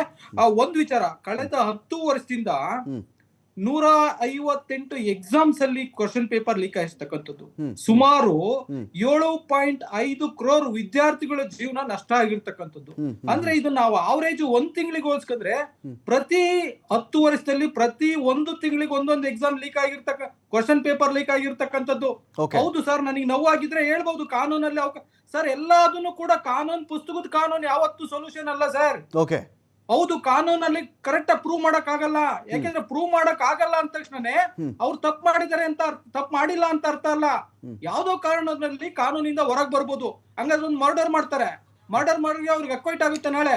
ಹಂಗಾದ್ರೆ ಅವ್ನು ಮರ್ಡರ್ ಮಾಡಿಲ್ಲ ಅಂತಲ್ಲ. ಇವತ್ತು ಕ್ವಶನ್ ಪೇಪರ್ ಯಾರಾದ್ರೂ ಕ್ವಶನ್ ಮಾಡಿದ್ರೆ ಒಂದು ರಿಟ್ ಪಿಟಿಷನ್ ಹಾಕ್ಬೋದು, ಸಿಬಿಐ ಕೊಡ್ಬೋದು, ಕೋರ್ಟ್ ಹೇಳ್ಬೋದು, ಸುಪ್ರೀಂ ಕೋರ್ಟ್ ಹೇಳ್ಬೋದು, ಹೈಕೋರ್ಟ್ ಹೇಳ್ಬೋದು. ನಾವು ಸಿಬಿಐ ಕೊಡ್ತೀವಿ, ಅವ್ರು ಪ್ರಾಪರ್ ಆಗಿ ಎಂಕ್ವೈರಿ ಮಾಡ್ತಾರೆ, ಪ್ರಾಪರ್ ಆಗಿ ಸಬ್ಮಿಷನ್ ಮಾಡ್ತಾರೆ ರಿಪೋರ್ಟ್. ಅವಾಗ ಫೈನ್. ಥ್ಯಾಂಕ್ ಯು ಮಂಜುನಾಥ್ ಅವರೇ. ನಾನು ಅಖಾಡ ಬಿಗ್ ಫ್ಯಾಕ್ಟ್ ವಿಶೇಷ ಮತ್ತೆ ಮುಂದುವರಿಸ್ತೀನಿ ಒಂದು ಬ್ರೇಕ್ ಆದಮೇಲೆ. ದಿಲ್ಲಿ ಧಗ ವಿಶೇಷ ನಾನು ಮತ್ತೆ ಮುಂದುವರಿಸ್ತಾ ಇದ್ದೀನಿ. ಇವತ್ತು ದೊಡ್ಡ ಮಟ್ಟದಲ್ಲಿ NEET exam question paper leak ಆದ ವಿಚಾರಕ್ಕೆ ಸಂಬಂಧಪಟ್ಟಂತೆ ಧರ್ಮೇಂದ್ರ ಪ್ರಧಾನ್ ಭಾರತದ ಶಿಕ್ಷಣ ಸಚಿವರಿದ್ದಾರೆ. ಇವರು ರಾಜೀನಾಮೆ ಕೊಡಬೇಕು ಅಂತೇಳಿ ಒಂದು ಹೋರಾಟ ಜೋರು ನಡೀತಾ ಇತ್ತು. ಅಂತಹ ವಿದ್ಯಾರ್ಥಿಗಳ ಮೇಲೆ ಅಶ್ರುವಾಯು ಸಿಡಿಸಲಾಗಿದೆ, ಲಾಠಿ ಚಾರ್ಜ್ ಮಾಡಲಾಗಿದೆ. ಏನಕ್ಕೆ? ನೀಟ್ ಕ್ವಶನ್ ಪೇಪರ್ಗೆ ಲೀಕ್ಗೆ ಸಂಬಂಧಪಟ್ಟಂತೆ ನ್ಯಾಯ ಕೇಳಿದವರಿಗೆ ಈ ಶಿಕ್ಷೆ ಇವತ್ತು ಕೇಳಬಾರ್ದಾ? ಅವರೇನಾದರೂ ಕೇಳಿದ್ರೆ ಸಾಕು, ಇವರು ಪಾಕಿಸ್ತಾನದಿಂದ ಬಂದಿದ್ದಾರೆ, ಇವರು ಬಾಂಗ್ಲಾದೇಶದಿಂದ ಬಂದುಬಿಟ್ಟಿದ್ದಾರೆ, ಇವರು ಅಫ್ಘಾನಿಸ್ತಾನದಿಂದ ಬಂದುಬಿಟ್ಟಿದ್ದಾರೆ, ಇವರಿಗೆ ವಿದೇಶಿ ಶಕ್ತಿಗಳ ಫಂಡಿಂಗ್ ಬಂದುಬಿಟ್ಟಿದೆ. ಯಾವ ಫಂಡಿಂಗ್ ಬಂದಿದೆ ರೀ? ಅವ್ರ ಫಂಡಿಂಗು ಬಂದಿದೆ ಅಂತ ಹೇಳಿದ್ರೆ ನೀವು ಕ್ವಶನ್ ಪೇಪರ್ ಲೀಕ್ ಮಾಡಬಾರ್ದಾಗಿತ್ತಲ್ಲ, ನೀವು ಯಾಕೆ ಮಾಡ್ತಾಯಿದ್ದೀರಿ ಅಂತ ಪ್ರಶ್ನೆ ಬರುತ್ತೆ. ಮೇಡಮ್, ಒಂದು ಪ್ರಶ್ನೆ ಕೇಳ್ತೀನಿ ನಾನು ಉಷಾ ಮೋಹನ್ ಮೇಡಮ್ ನಿಮಗೆ. ಈ ಸಂದರ್ಭದಲ್ಲಿ ನೀಟ್ ಕ್ವಶನ್ ಪೇಪರ್ ಲೀಕನ್ನು ಅಥವಾ 10 ಕ್ವಶನ್ ಪೇಪರ್ ಲೀಕ್ ಆದಂಥ ವಿಚಾರಕ್ಕೆ ಸಂಬಂಧಪಟ್ಟಂತೆಯೋ ಈ ಸಂದರ್ಭದಲ್ಲಿ ನೀವು ಒಂದು ಶೆಲ್ಟರ್ ತೊಗೊಳ್ತಾ ಇದ್ದೀರಾ ಪೊಲಿಟಿಕಲ್ ಗೇಯ್ನ್ಗೆ? ಏನೋ ಒಂದು ಶೆಲ್ಟರ್ ಬೇಕು ನಮಗೆ, ಇಶ್ಯೂ ಸಿಗ್ತಾ ಇಲ್ಲ ನಮಗೆ, CJP ಬಂದುಬಿಟ್ಟಿದ್ದಾರೆ, ಪ್ರತಿಭಟನೆ ಮಾಡ್ತಾ ಇದ್ದಾರೆ, ನಾವು ಸೇರ್ಕೊಳ್ಳೋಣ ಅಂಥೇಳಿ ನೀವು ಅತೀಶಿ, ಮನೀಶ್ ಸಿಸೋಡಿಯಾ, ಡಿಂಪಲ್, ಮಹುವಾ ಮೊಯಿತ್ರಾ ಎಲ್ಲ ಜೊತೆಯಾಗಿಬಿಟ್ಟಿದ್ದೀರಾ. ಇಲ್ಲಿ ಈ ನರೇಷನು ಇದೆ ಅಲ್ವಾ ಮೇಡಮ್? ಇಲ್ಲಿ ಇವರೆಲ್ಲ ಸೇರ್ಕೊಂಡ್ಬಿಟ್ಟಿದ್ದಾರೆ, ಈ ಪೊಲಿಟಿಕಲ್ ನರೇಷನ್ ಬರ್ತಾ ಇದೆ, ಇದಕ್ಕೆ ಪಿತೂರಿ ಇದೆಲ್ಲ ಇದೆಯಾ ಇದರಲ್ಲಿ ಅಂತ? ಅಲ್ಲ, ಈ ಪೊಲಿಟಿಕಲ್ ನರೇಷನ್ ಕ್ರಿಯೇಟ್ ಮಾಡ್ತಿರೋದು ಯಾರು ಸರ್? ಬಿಜೆಪಿ ಸರ್ಕಾರದವರು ಅಲ್ವಾ? ಅಂದ್ರೆ ವಿರೋಧ ಪಕ್ಷಗಳು ನಾವು ಮಾತ್ರ ಅಲ್ಲ, ಸಮಾಜವಾದಿ ಅವರಾಗಿರ್ಬೋದು, ಮತ್ತೆ ಅನೇಕ ವಿರೋಧ ಪಕ್ಷಗಳು ಬಂದು ಕೂಡ ಅಲ್ಲಿ ಸಾಂತ್ವನ ಹೇಳ್ತಿದ್ದಾರೆ. ಅದು ಅವ್ರ ಹೋರಾಟಕ್ಕೆ ಪ್ರೋತ್ಸಾಹ ಕೊಡ್ತಾ ಇದ್ದಾರೆ. ನಾವಿಲ್ಲಿ ಯಾವ್ದು ಸ್ಟೂಡೆಂಟ್ ಗಳ ವಿಚಾರದಲ್ಲಿ ನಾವು ಬೇಳೆ ಬೇಯಿಸ್ಕೊಳ್ಳುವಂತ ಅವಶ್ಯಕತೆ ನಮಗಿಲ್ಲ ಸರ್. ಧರ್ಮದ ಹೆಸರಲ್ಲಿ ಬಿಜೆಪಿ ಅವ್ರು ಇವತ್ತು ಬೇಳೆ ಬೇಯಿಸ್ಕೊತಾ ಇರೋದು, ರಾಮನ ಹೆಸರಲ್ಲಿ ಹುಂಡಿಯನ್ನ ಕಳತನ ಮಾಡಿ ಅವ್ರು ಇವತ್ತು ಬೇಳೆ ಬೇಯಿಸ್ಕೊತಾ ಇರೋದು, ಅವರ ರಾಜಕೀಯವನ್ನ ಕಟ್ತಿರೋದು, ಅವ್ರ ಸಂಘಟನೆಯನ್ನ ಮಾಡ್ತಿರೋದು. ನೀವು ರಾಮನ ಹುಂಡಿಯ ಬಗ್ಗೆ ನಾವು ಧ್ವನಿ ಎತ್ತಿದಾಗ ಕೇಳಿದಾಗ ನೀವು ಫಂಡ್ ಮಾಡಿದ್ರೇನೆ, ನೀವು ದೇಣಿಗೆ ಕೊಟ್ಟಿದ್ರೆ ಮಾತಾಡಿ. ಇಲ್ಲೂ ಅದೇ ಲಾಜಿಕ್ ಅಪ್ಲೈ ಆಗುತ್ತೆ ಸರ್. ಇವತ್ತು ಮಕ್ಕಳು ಎಕ್ಸಾಮ್ ಬರ್ದಿರೋ ಮಕ್ಕಳು, ಆ ಸತ್ತಿರುವಂತ ವಿದ್ಯಾರ್ಥಿಗಳ ಪೇರೆಂಟ್ಸ್ ಒಂದು ಅಕೌಂಟಬಿಲಿಟಿ ಕೇಳ್ತಿದ್ದಾರೆ. ಅದನ್ನ ಕೊಡಿ ನಿಮಗೆ ಯೋಗ್ಯತೆಗೆ. ಎಲ್ಲ ಈಗ ಸೇನೆ ವಿಮಾನನೇ ಬಂದಿತ್ತಲ್ಲ ಮೇಡಮ್, ಸೇನೆ ವಿಮಾನ ಬಂದಿತ್ತು. ನಾವು ಎಕ್ಸಾಮಿನೇಷನ್ಗೆ ಶಿಕ್ಷಣ ಇಲಾಖೆ ಜೊತೆ ರಕ್ಷಣಾ ಇಲಾಖೆಯನ್ನು ಸೇರಿಸ್ಕೊಂಡು ಬಿಟ್ಟು ಎಕ್ಸಾಮ್ ಅಲ್ಲಿ ಅದ್ಭುತವಾಗಿ ಮಾಡಿದೀವಿ ಎಲ್ಲ ಹೇಳಿದ್ರಲ್ಲ ಇವರೇನೆ. ಕೇಳಿದ್ರಿ ಪಾಪ, ಮೇಲಿಂದ ನೋಡಿ ಕ್ವಶನ್ ಪೇಪರ್ ಉದುರ್ಸ್ ಬಿಟ್ರು, ಅದು ಲೀಕ್ ಆಗೋಯ್ತು. ಅಲ್ಲಿ ವಿಮಾನದಿಂದ ಬಂದು ಕ್ವಶನ್ ಪೇಪರ್ ನನಗೆ ಗೊತ್ತಿರೋ ಮಟ್ಟಿಗೆ ಮೇಡಮ್, ನನಗೆ ಗೊತ್ತಿರೋ ಮಟ್ಟಿಗೆ ಉಷಾ ಮೇಡಮ್, ಮನೆಯಲ್ಲಿ ಮೇಡಮ್ ನನಗೆ ಗೊತ್ತಿರೋ ಮಟ್ಟಿಗೆ ಇತಿಹಾಸದಲ್ಲಿ ಒಂದು ಎಕ್ಸಾಮ್ ನಡೆಸಲಿಕ್ಕೆ ಇಷ್ಟು ಡ್ರಾಮಾ ಮಾಡೋದಂತ ಏನೋ ಸರ್ಕಾರ ನಾನು ನೋಡಿಲ್ಲ ಮೇಡಮ್. ಶಿಕ್ಷಣ ಇಲಾಖೆ ಜೊತೆಗೆ ರಕ್ಷಣಾ ಇಲಾಖೆ ವಿಮಾನ, ಅದರಲ್ಲಿ ಕ್ವಶನ್ ಪೇಪರ್ಗಳಂತೆ ಪ್ರಿಂಟ್ ಸ್ಟೇಜಲ್ಲಿ ಲೀಕ್ ಆಗಿದೆ. ಅದು ಯಾರೊಬ್ರು ಹೇಳ್ತಾರೆ ಕೈಲಿ ಬರ್ಕೊಂಡು ಹೋಗಿದ್ದಾರೆ, ಕ್ವಶನ್ ಪೇಪರ್ ಲೀಕ್ ಮಾಡಿಬಿಟ್ಟು ಇನ್ನೊಬ್ಬ ಮಹಾನ್ ಮುಠಾಳ ಅದನ್ನ ಮಾತಾಡಿದ್ದು ಇದೇ ದೇಶದಲ್ಲಿ ಮಾತಾಡಿದ್ದು. ಕೈಲಿ ಬರ್ಕೊಂಡು ಹೋದ್ರೆ ಲೀಕ್ ಆಗಲ್ವಂತೆ, ಕ್ವಶನ್ ಪೇಪರೇ ಲೀಕ್ ಆಗುತ್ತೆ ಅಂತ ಒಬ್ಬ ಮುಠಾಳ ಮಾತಾಡಿದ್ದು ದೇಶದಲ್ಲಿ. ಶಿಕ್ಷಣ ತಜ್ಞ ಅಂತೆ ಅವನು. ಅಲ್ಲ, ಅದಕ್ಕೆ ನಾವು ಕೇಳ್ತಿರೋದು, ಇಂಥ ಶಿಕ್ಷಣ ತಜ್ಞರು ಇಂತ ಒಂದು ನಾಲಾಯಕ್ ಮಿನಿಸ್ಟರ್ಗಳನ್ನ ಇವತ್ತು ರಾಜೀನಾಮೆ ಕೊಡಿ ಅಂತಿದೀವಿ ಸರ್. ಇದ್ರ ಹಿಂದೆ ಇರೋದು ಸಣ್ಣ ಸಣ್ಣ ಮೀನುಗಳನ್ನ ಹಿಡಿಯೋದಲ್ಲ, ಇವತ್ತು ದೊಡ್ಡ ಮಟ್ಟದ ತಿಮಿಂಗ್ಲಗಳನ್ನ ಹಿಡಿಬೇಕಾಗಿದೆ ಸರ್. ಈ ವಿದ್ಯಾರ್ಥಿಗಳು ಇವತ್ತು ಏನ್ ತಿರುಗಿ ಬಿದ್ದಿದಾರಲ್ಲ, ಇದು ಯಾವ್ದು ಪ್ರೇರಿತ ಅಲ್ಲ. ಅವರ ಒಂದು ನೋವೇನಿದೆ ಅದು ಇವತ್ತು ಹೊರಗ್ ಬರ್ತದೆ ಸರ್. ಇದು ಒಂದೇ ವಿಚಾರ ಅಲ್ಲ, ಜೆನ್ ಜಿ ಅಂತ ನಾವ್ ಏನ್ ಕರೆದ್ರಿ, ಅವರು ಇವತ್ತು ಡಿಸೈಡ್ ಮಾಡ್ಬಿಟ್ಟಿದ್ದಾರೆ. ನಾವು ಕೇಳಿ ಪಡ್ಕೊಳ್ಳೋ ಹಂತ ಎಲ್ಲ ಮೀರ್ಬಿಡ್ತು, ಇವ್ರ ಹತ್ರ ಪಡ್ಕೋಬೇಕು ಅಂತ ಅಂದ್ರೆ ಹೇಳಿದ್ರೆ ಹೋರಾಟ, ಅದು ಅವ್ರು ಶಾಂತಿಯುತವಾಗಿ ಜಂತರ್ ಮಂತರ್ ಅಲ್ಲಿ ಕೂತಿದ್ರು. ಅದನ್ನ ಆ ಹೋರಾಟದಲ್ಲಿ ಗಲಭೆ ಸೃಷ್ಟಿ ಮಾಡೋದಕ್ಕೆ ಏನೇನೆಲ್ಲ ಪ್ರಯತ್ನ ಮಾಡಿದ್ರು, ಆದ್ರೂ ಸೋನಂ ವಾಂಗ್ಚು ಅವರು ಜಗ್ಗಿಲ್ಲ, ಅಲ್ಲಿರುವಂತಹ ವಿದ್ಯಾರ್ಥಿಗಳು ಜಗ್ಗಿಲ್ಲ. ಕಾಕ್ರೋಚ್ ಜನತಾ ಪಾರ್ಟಿ ಇವತ್ತೊಂದು ಮೂವ್ಮೆಂಟ್ ಮಾಡಿದ್ದಾರೆ ಯುವಕರು, ಅದನ್ನ ಯಾವುದೇ ಪಕ್ಷಗಳಾಗಿರಿ ಇವತ್ತು ಖಂಡಿತವಾಗ್ಲೂ ಬೆಂಬಲ ಕೊಟ್ಟು ಅವರ ಒಂದು ನ್ಯಾಯಯುತವಾದ ಬೇಡಿಕೆ, ಅವ್ರು ಬೇರೆ ಏನು ಕೇಳ್ತಿಲ್ಲ, ಅಕೌಂಟಬಿಲಿಟಿ. ಫೈನ್ ಮೇಡಮ್, ಫೈನ್ ಮಾತಾಡ್ತೀರಿ ಮೇಡಮ್. ಇದೀಗ ಕೀರ್ತಿ ಗಣೇಶ್ ನಮ್ಮ ಜಾಯ್ನ್ ಆಗಿದ್ದಾರೆ, NSUIನ ರಾಜ್ಯ ಅಧ್ಯಕ್ಷರವರು. ಕೀರ್ತಿ ಗಣೇಶ್ ಅವರೇ, ಸ್ವಾಗತ ಈ ಒಂದು ಡಿಬೇಟ್ಗೆ ತಮಗೆ. ಸರ್ ನಮಸ್ಕಾರ ಸರ್. ಕೀರ್ತಿ ಗಣೇಶ್ ಅವರೇ, ಇಂಥ ಒಂದು ಹೋರಾಟ ಮಾಡಿದಾಗ ನಾನು ಶ್ರೀನಿವಾಸ್ ಅವ್ರಿಗೂ ಅದು ಕೇಳ್ತಿದ್ದೆ, ಉಷಾ ಮೇಡಮ್ಗೂ ಅದನ್ನೇ ಮಾತಾಡ್ತಿದ್ದೆ ನಾನು. ಈ ಲೇಬಲ್ಗಳಿಂದ ಆಚೆ ಹೇಗಿರ್ತಾರೆ? ಈಗ ನೀವು ಪಾಕಿಸ್ತಾನದವರ, ನೀವು ಲಾಹೋರ್ ಅವರ, ಇಸ್ಲಾಮಾಬಾದ್ನವರ, ಕರಾಚಿಯವರ, ಎಲ್ಲಿಯವರು ನೀವು ಕೀರ್ತಿ ಗಣೇಶ್ ಅವರೇ? ಎಲ್ಲಿ ಹುಟ್ಟಿದವ್ರು ನೀವು? ಸರ್ ನನ್ನ ಹೆಸರು ಕೀರ್ತಿ ಗಣೇಶ್ ಅಂತ, ನಾನೊಬ್ಬ ಹಿಂದೂ. ನಾನು ಗಣೇಶ್ನ ಹೆಸರು ಇಟ್ಕೊಂಡಿದ್ದೀನಿ. ಅಲ್ಲ, ಈ ನರೇಶನ್ಗಳು ದಾಟ್ಕೊಳ್ಳೋದು ಹೇಗೆ ನೀವು ಅಂತ? ಪಾಕಿಸ್ತಾನದಿಂದ ಬಂದಿದೆ, ವಿದೇಶಿ ಶಕ್ತಿಗಳಿವೆ ಇದರ ಹಿಂದೆ, ಹಿಂದೂ ವಿರೋಧಿಗಳು, ಇದನ್ನ ದಾಟ್ಕೊಳ್ಳೋದು ಹೇಗೆ ನೀವು? ಫಸ್ಟ್ ಈ ದೊಡ್ಡ ಬ್ಯಾರಿಕೇಡ್ ದಾಟಬೇಕಲ್ಲ ನೀವು. ಸರ್ ಅವ್ರು ಅಂಗಡಿ ಕಟ್ಟಿರೋದೇ ಇದ್ರ ಮೇಲೆ. ಹಾ ಹಾ ಹಾ ಅವ್ರು ಏನ್ ಇವತ್ತು ಅಂಗಡಿ ನಡೆಸ್ತಾ ಇದಾರಲ್ಲ, ಆ ಅಂಗಡಿ ಕಟ್ಟಿರೋದೇ ಇದನ್ನ. ಅದಕ್ಕೆ ಇವರು ಅಂಗಡಿ ಕಟ್ಟಿ ಇವತ್ತು ಕಸ್ಟಮರ್ಸ್ ಮಾಡ್ಬಿಟ್ಟಿದ್ದಾರೆ ಎಲ್ಲಾರ್ನು. ಈಗ ರಾಜ್ಯನ ಸೇಲ್ ಮಾಡ್ತಾ ಇದಾರೆ, ಕ್ವಶನ್ ಪೇಪರ್ ಇಂದ ಹಿಡಿದು ನೋಡಿ. ಅಲ್ಲಿ ಕೀರ್ತಿ ಅಲ್ಲಿ ಉಷಾ ಮೋಹನ ಇದ್ದಾರೆ, ಮೇಲೆ ಶ್ರೀನಿವಾಸ್ ಅವರು. ಶ್ರೀನಿವಾಸ್ ಹೆಸರಲ್ಲೇ ದೇವ್ರ ಹೆಸರದು. ನೀವಿಲ್ಲಿ ಕೀರ್ತಿ ಗಣೇಶು ಎಲ್ಲ ಹಿಂದೂಗಳೇ, ಎಲ್ಲರೂ ಹಿಂದೂಗಳೇ, ದೇವರ ಹೆಸರಿಟ್ಕೊಂಡಿರ್ತಕ್ಕಂಥವ್ರೆ. ಒಂದು ಪ್ರತಿಭಟನೆ ಮಾಡಿದಾಗ ಇದು ಹಿಂದೂ ವಿರೋಧಿಗಳು ಸೇರಿ ಮಾಡ್ತಿರೋಂಥ ಪಿತೂರಿ, ಆ್ಯಂಟಿ ಇಂಡಿಯನ್ನು, ಆ್ಯಂಟಿ ಗೌರ್ನಮೆಂಟು, ಇದು ಎಷ್ಟು ವರ್ಷ ಸಹಿಸ್ಕೊಳ್ಳೋದು ಇದನ್ನ ಅಂತ ಪ್ರಶ್ನೆ ಕೇಳಿದ್ರೆ ಸಾಕ್ರೆ ಅವ್ರು ವಿರೋಧಿ ಅಂತ. ಅವರು ಲಾಜಿಕ್ ಆಗಿ ಯಾವ್ದು ಇಲ್ಲ ಸರ್, ಅವರು ಲಾಜಿಕ್ ಆಗಿ ಅವ್ರು ಯಾವ್ದು ವಿಚಾರವನ್ನ ಮಾತಾಡೋದಿಲ್ಲ, ಟೆಕ್ನಿಕಲ್ ಆಗಿ ಯಾವ್ದು ಮಾತಾಡೋದಿಲ್ಲ. ಅವರು ಏನಿಲ್ಲ, ಜಸ್ಟ್ ಡಿವೈಡ್ ಅಂಡ್ ರೂಲ್ ಮಾಡ್ಬೇಕು. ಇವಾಗ ಡಿವೈಡ್ ಮಾಡ್ಬೇಕು, ಯೂತ್ಸ್ ನ ಹೆಂಗ್ ಡಿವೈಡ್ ಮಾಡ್ಬೇಕು. ಈಗ ಹಿಜಾಬ್ ತಗೊಂಬಂದ್ರು, ಹಲಾಲ್ ತಗೊಂಬಂದ್ರು, ಈಗ ಜನನ ಡಿವೈಡ್ ಮಾಡ್ಬೇಕು. ಇವತ್ತೇನಾಗಿದೆ, ಅವರು ಇದನ್ನ ಅವ್ರಿಗೆ ಹೊಡೆದ ಆಗಿದೆ. ಇವತ್ತು ರಾಮ ಮಂದಿರದಲ್ಲೇ ಇವರು RSS ಅವರು ಕಳ್ತನ ಮಾಡಿಸ್ತಾರೆ ಅಂತಂದ್ರೆ ಅದಕ್ಕಿನ್ನ ಇದು ದುರ್ಗತಿ ದೇಶಕ್ಕೆ ಏನಿದೆ ಸರ್, ನೀವು ಅದೆಲ್ಲ ಅರ್ಥ ಮಾಡ್ಕೊಬೇಕು. ಇವತ್ತು ಎಲ್ಲಾ ಮಟ್ಟದಲ್ಲೂ ಕ್ವಶನ್ ಪೇಪರ್ ಬಿಡಿ, ಎಲ್ಲಾ ಸರ್ಕಾರದ ಕಂಪ್ನಿಗಳೇನಿದೆ ಎಲ್ಲಾ ಮಾರಾಟ ಮಾಡ್ಕೊಂಡ್ ಬಂದ್ರು. ಅದನ್ನೆಲ್ಲಾ ಮಾರಾಟ ಮಾಡ್ಕೊಂಡ್ ಬಂದು ಏರ್ಪೋರ್ಟ್ ನ ಮಾರಾಟ ಮಾಡಿ, ಪೋರ್ಟ್ ನ ಮಾರಾಟ ಮಾಡಿ, ಇವ್ರಿಗೆ ಇವಾಗ ಮಾರೋದಿಕ್ಕೆ ಏನು ಇಲ್ವಲ್ಲ, ಅದಕ್ಕೆ ಇವ್ರು ಇವತ್ತು ಕ್ವಶನ್ ಪೇಪರ್ ನ ಮಾಡ್ತಾ ಇದಾರೆ ಅಷ್ಟೇ, ಬೇರೆ ಏನಿಲ್ಲ. ಶ್ರೀನಿವಾಸ್ ಅವರೇ, ಇದನ್ನು ಹೋರಾಟ ಇನ್ನೂ ಜೋರಾಗ್ಲಿ, ಒದೆ ಬೀಳ್ಲಿ, ಲಾಠಿ ಚಾರ್ಜ್ ಆಗ್ಲಿ ಅಂತ ನಾನು ಕೇಳಲ್ಲ. ನ್ಯಾಯ ತಗೊಳ್ಳೋದು ಹೇಗೆ ಶ್ರೀನಿವಾಸ್ ಅವರೇ? ಈಗ ಅಧಿವೇಶನ ಶುರುವಾಯಿತು, ವಿಷಯ ಎತ್ತಿದ್ರೆ ಸಾಕು ಅಡ್ಜರ್ನ್ ಆಗ್ತಾ ಇದೆ. ಇಲ್ಲಿ ಈ ವಿಷಯ ಕೇಳಿದ್ರೆ ಸಾಕಲ್ಲಿ ಅಡ್ಜರ್ನ್ ಕೇಳ್ತಾ ಇದ್ದೀನಿ ನಾನು. ಹೇಗೆ ನ್ಯಾಯ ತಗೊಳ್ಳೋದು? ಮತ್ತೆ ಈಗ ಲಾಠಿಯಿಂದನಾ, ಟಿಯರ್ ಗ್ಯಾಸ್ ಇಂದ ನ್ಯಾಯ ಸಿಗುತ್ತಾ? ಸಂಸತ್ತಲ್ಲಿ ಸಿಗಬೇಕಾ? ಇದಕ್ಕೆ ಹೇಗೆ ಕಿವಿ ಹಿಂಡೋ ಕೆಲ್ಸನ ಕೇಂದ್ರ ಸರ್ಕಾರಕ್ಕೆ ತಾವು ಸತತವಾಗಿ ಮಾಡ್ತಾ ಇದಿರ್ತೀರಾ ಅವ್ರು ತಪ್ಪಾದಾಗೆಲ್ಲ. ಇವ್ರದ್ದು ಏನಾಗಿದೆ ಅಂದ್ರೆ ಈ ಮಂಡಾ ಬೋರ್ಡ್ ಆಗ್ಬಿಟ್ಟಿದೆ ಇವ್ರದ್ದು ಕಿವಿ. ಇವ್ರದ್ದು ಸಿಂಗಲ್ ಅಜೆಂಡಾ ಒಂದೇ. ಇವ್ರ ಏನಪ್ಪಾ ಅಂದ್ರೆ ಇವ್ರ ಹತ್ರ ಇದ್ದಿದ್ದೆಲ್ಲ ಮುಗೀತು, ರಾಮ ಮಂದಿರ ಮುಗೀತು, ಇವ್ರ ಹತ್ರ ಇನ್ನೇನು ಉಳ್ಕೊಂಡಿಲ್ಲ. ರೈತರನ್ನ ಮುಗಿಸಿದ್ರು, ಮತ್ತೆ ಡಿವೈಡ್ ಅಂಡ್ ರೂಲ್. ಏನ್ ಇವ್ರದ್ದು ಇತಿಹಾಸ ಇದೆಯಲ್ಲ, ಇವ್ರದ್ದು ಇತಿಹಾಸ ಏನಪ್ಪಾ ಅಂದ್ರೆ ಬ್ರಿಟಿಷರ ಜೊತೆ ಅವಾಗ ಸೇರ್ಕೊಂಡು ಭಾರತೀಯರನ್ನ ಹತ್ತಿಕ್ಕದು, ಪ್ರತಿ ಒಂದ್ರಲ್ಲೂ ಯಾರ ಚಪ್ಲುಸಿ ಕೆಲಸ ಮಾಡ್ತಿದ್ದು ಅಂದ್ರೆ ಇದೇ ಗಿರಾಕಿಗಳು. ಅದೇ ಮೆಥಡ್ ಅನ್ನ ಇವತ್ತು ಸಹ ದೇಶದಲ್ಲಿ ಪ್ರತಿ ಒಂದು ವಿಚಾರದಲ್ಲಿ ಇಡೀ ಇನ್ಸ್ಟಿಟ್ಯೂಷನ್ ಅವ್ರ ಕೈಯಲ್ಲಿದೆ. ಈ ಇನ್ಸ್ಟಿಟ್ಯೂಷನ್, ಇಡಿ, IT ಯಾವುದೇ ಆಗ್ಲಿ, ಪ್ರತಿ ಒಂದು ಅವ್ರ ಕೈಗೊಂಬೆಯನ್ನ ಮಾಡ್ಕೊಂಡು ಇಟ್ಕೊಂಡಿದ್ದಾರೆ. ಈಗ ಎಲೆಕ್ಷನ್ ಕಮಿಷನ್, ಇನ್ ಯಾವ್ದು ಇವ್ರ ಹತ್ರ ಇನ್ನೇನು ಇಲ್ಲ. ಈಗ ಜನ ಯಾವ ಮಟ್ಟಕ್ಕೆ ಇದಾಗ ಹೋಗ್ಬಿಟ್ಟಿದ್ದಾರೆ ಅಂದ್ರೆ, ಇವರು ದೇವ್ರ ಹೆಸರಲ್ಲಿ ರಾಜಕೀಯ ಮಾಡ್ಕೊಂಡ್ ಬಂದವರು ಆ ರಾಮನ್ಗೆ ಬಿಟ್ಟಿಲ್ಲ. ಆ ರಾಮನ್ಗೆ ಯಾವ ಮಟ್ಟಕ್ಕೆ ಏನಾರ ದೇವ್ರ ಏನಾರ ಇದ್ದಿದ್ರೆ ಆ ಸೂಸೈಡ್ ಮಾಡ್ಕೊಂಡಿರೋದೇನ ಈಗ ರಾಮ. ಆ ಮಟ್ಟಕ್ಕೆ ಇವರು ಆ ದೇವ್ರನ್ನ ಹೆಸರು ಬಳಸ್ಕೊಂಡು ಮಾಡದೇ ಇರೋಂತ ಕೆಟ್ಟ ಕೆಲಸಗಳಿಂದ ಹಿಡಿದು ಪ್ರತಿಯೊಂದು ಮಾಡಿ ಇವತ್ತು ಈ ದೇಶನ ಯಾವ ಮಟ್ಟಕ್ಕೆ ತೆಗೆದುಕೊಂಡು ಹೋಗಿದ್ದಾರೆ ಅಂದ್ರೆ ಪ್ರತಿ ಒಂದ್ರಲ್ಲೂ ಯಾವ್ದ್ರಲ್ಲೂ ಸ್ವಾತಂತ್ರ್ಯ ಇಲ್ಲ. ನಾವು ದೇಶ ಎಷ್ಟನೇ ನಂಬರ್ ಅಲ್ಲಿ ಇದೀವಿ ಅನ್ನೋದು ಇವ್ರು ಕೇಳಿ 25 ವರ್ಷ ಈ ದೇಶನ ಹಿಂದಕ್ಕೆ ತೆಗೆದುಕೊಂಡು ಹೋಗಂತ ಕೆಲಸವನ್ನ ಮಾಡಿದ್ದಾರೆ. ಏನಪ್ಪಾ ಅಂದ್ರೆ ಅಂಬಾನಿ ಅವ್ರು ಬಿಟ್ರೆ ಬೇರೆ ಯಾರು ಸಹ ಅವ್ರಿಗೆ ಜ್ಞಾಪನಕ್ಕೆ ಬರಲ್ಲ. ಶ್ರೀನಿವಾಸ್ ಸರ್ ಒಂದೇ ಒಂದು ನಿಮಿಷ ಅವರ ಉದ್ದೇಶ ಒಂದೇ ನಿಮಿಷ ಮಾತಾಡ್ತೀನಿ ನಿಮ್ಮನ್ನು. ಉಷಾ ಮೋಹನ್ ಮೇಡಮ್, ಈಗ ನಮ್ಮ ದೇಶದಲ್ಲಿ ಗುರುಕುಲ ಪರಂಪರೆ ಇದ್ದಂಥ ನೆಲೆ ಮತ್ತು ನಾಡು ಮೇಡಮ್ ನಮ್ದೆಲ್ಲರದು ಕೂಡ. ಅಂದರೆ ಶಿಕ್ಷಣ ಕಲಿಸೋದು ಅಂತ ಹೇಳಿದ್ರೆ ಪ್ರತಿಫಲಾಪೇಕ್ಷೆ ಏನೂ ಇಲ್ಲ, ಅದರಿಂದ ಏನೋ ಬರಬೇಕು, ಲಾಭ ಬರಬೇಕು, ನಾನು ತಿನ್ನಬೇಕು, ತೇಗಬೇಕು ಅಂತೆಲ್ಲ ಇಲ್ಲ. ಬಹಳಷ್ಟು ನೋಡ್ಬಿಟ್ವಿ, ಶಿಕ್ಷಣದ ವ್ಯಾಪಾರೀಕರಣ ಆಯಿತು, ಆನಂತರದಲ್ಲಿ ಟ್ಯೂಷನ್ಗಳು ಬರೋಕ್ಕೆ ಶುರುವಾಗಿವೆ. ಈಗ ಕಡೆಯದಾಗಿ ಎಕ್ಸಾಮ್ಗಳದೇ ವ್ಯಾಪಾರ, ಎಕ್ಸಾಮ್ದೇ ಬಿಸ್ನೆಸ್. ಇವಾಗ ಕ್ವಶನ್ ಪೇಪರ್ ಅಲ್ಲೇ ಶುರು ಮಾಡೋದು. ಹಾಗಿದ್ದಾಗ ಕೋಟ್ಯಾಂತರ ಜನ ಓದೋ ಅವಶ್ಯಕತೆನೇ ಇಲ್ಲ ಮೇಡಮ್. ಎಷ್ಟು ಜನಕ್ಕೆ ಕೊಂಡ್ಕೊಳ್ಳೋ ಕೆಪಾಸಿಟಿ ಇದೆ ಕ್ವಶನ್ ಪೇಪರನ್ನು, ಅಷ್ಟು ಜನ ಕೊಂಡ್ಕೊಂಡ್ರೆ ಸಾಕು ಅಂತ ಬಿಟ್ಬಿಟ್ರೆ ಆಯ್ತಲ್ಲ ಅಂತ.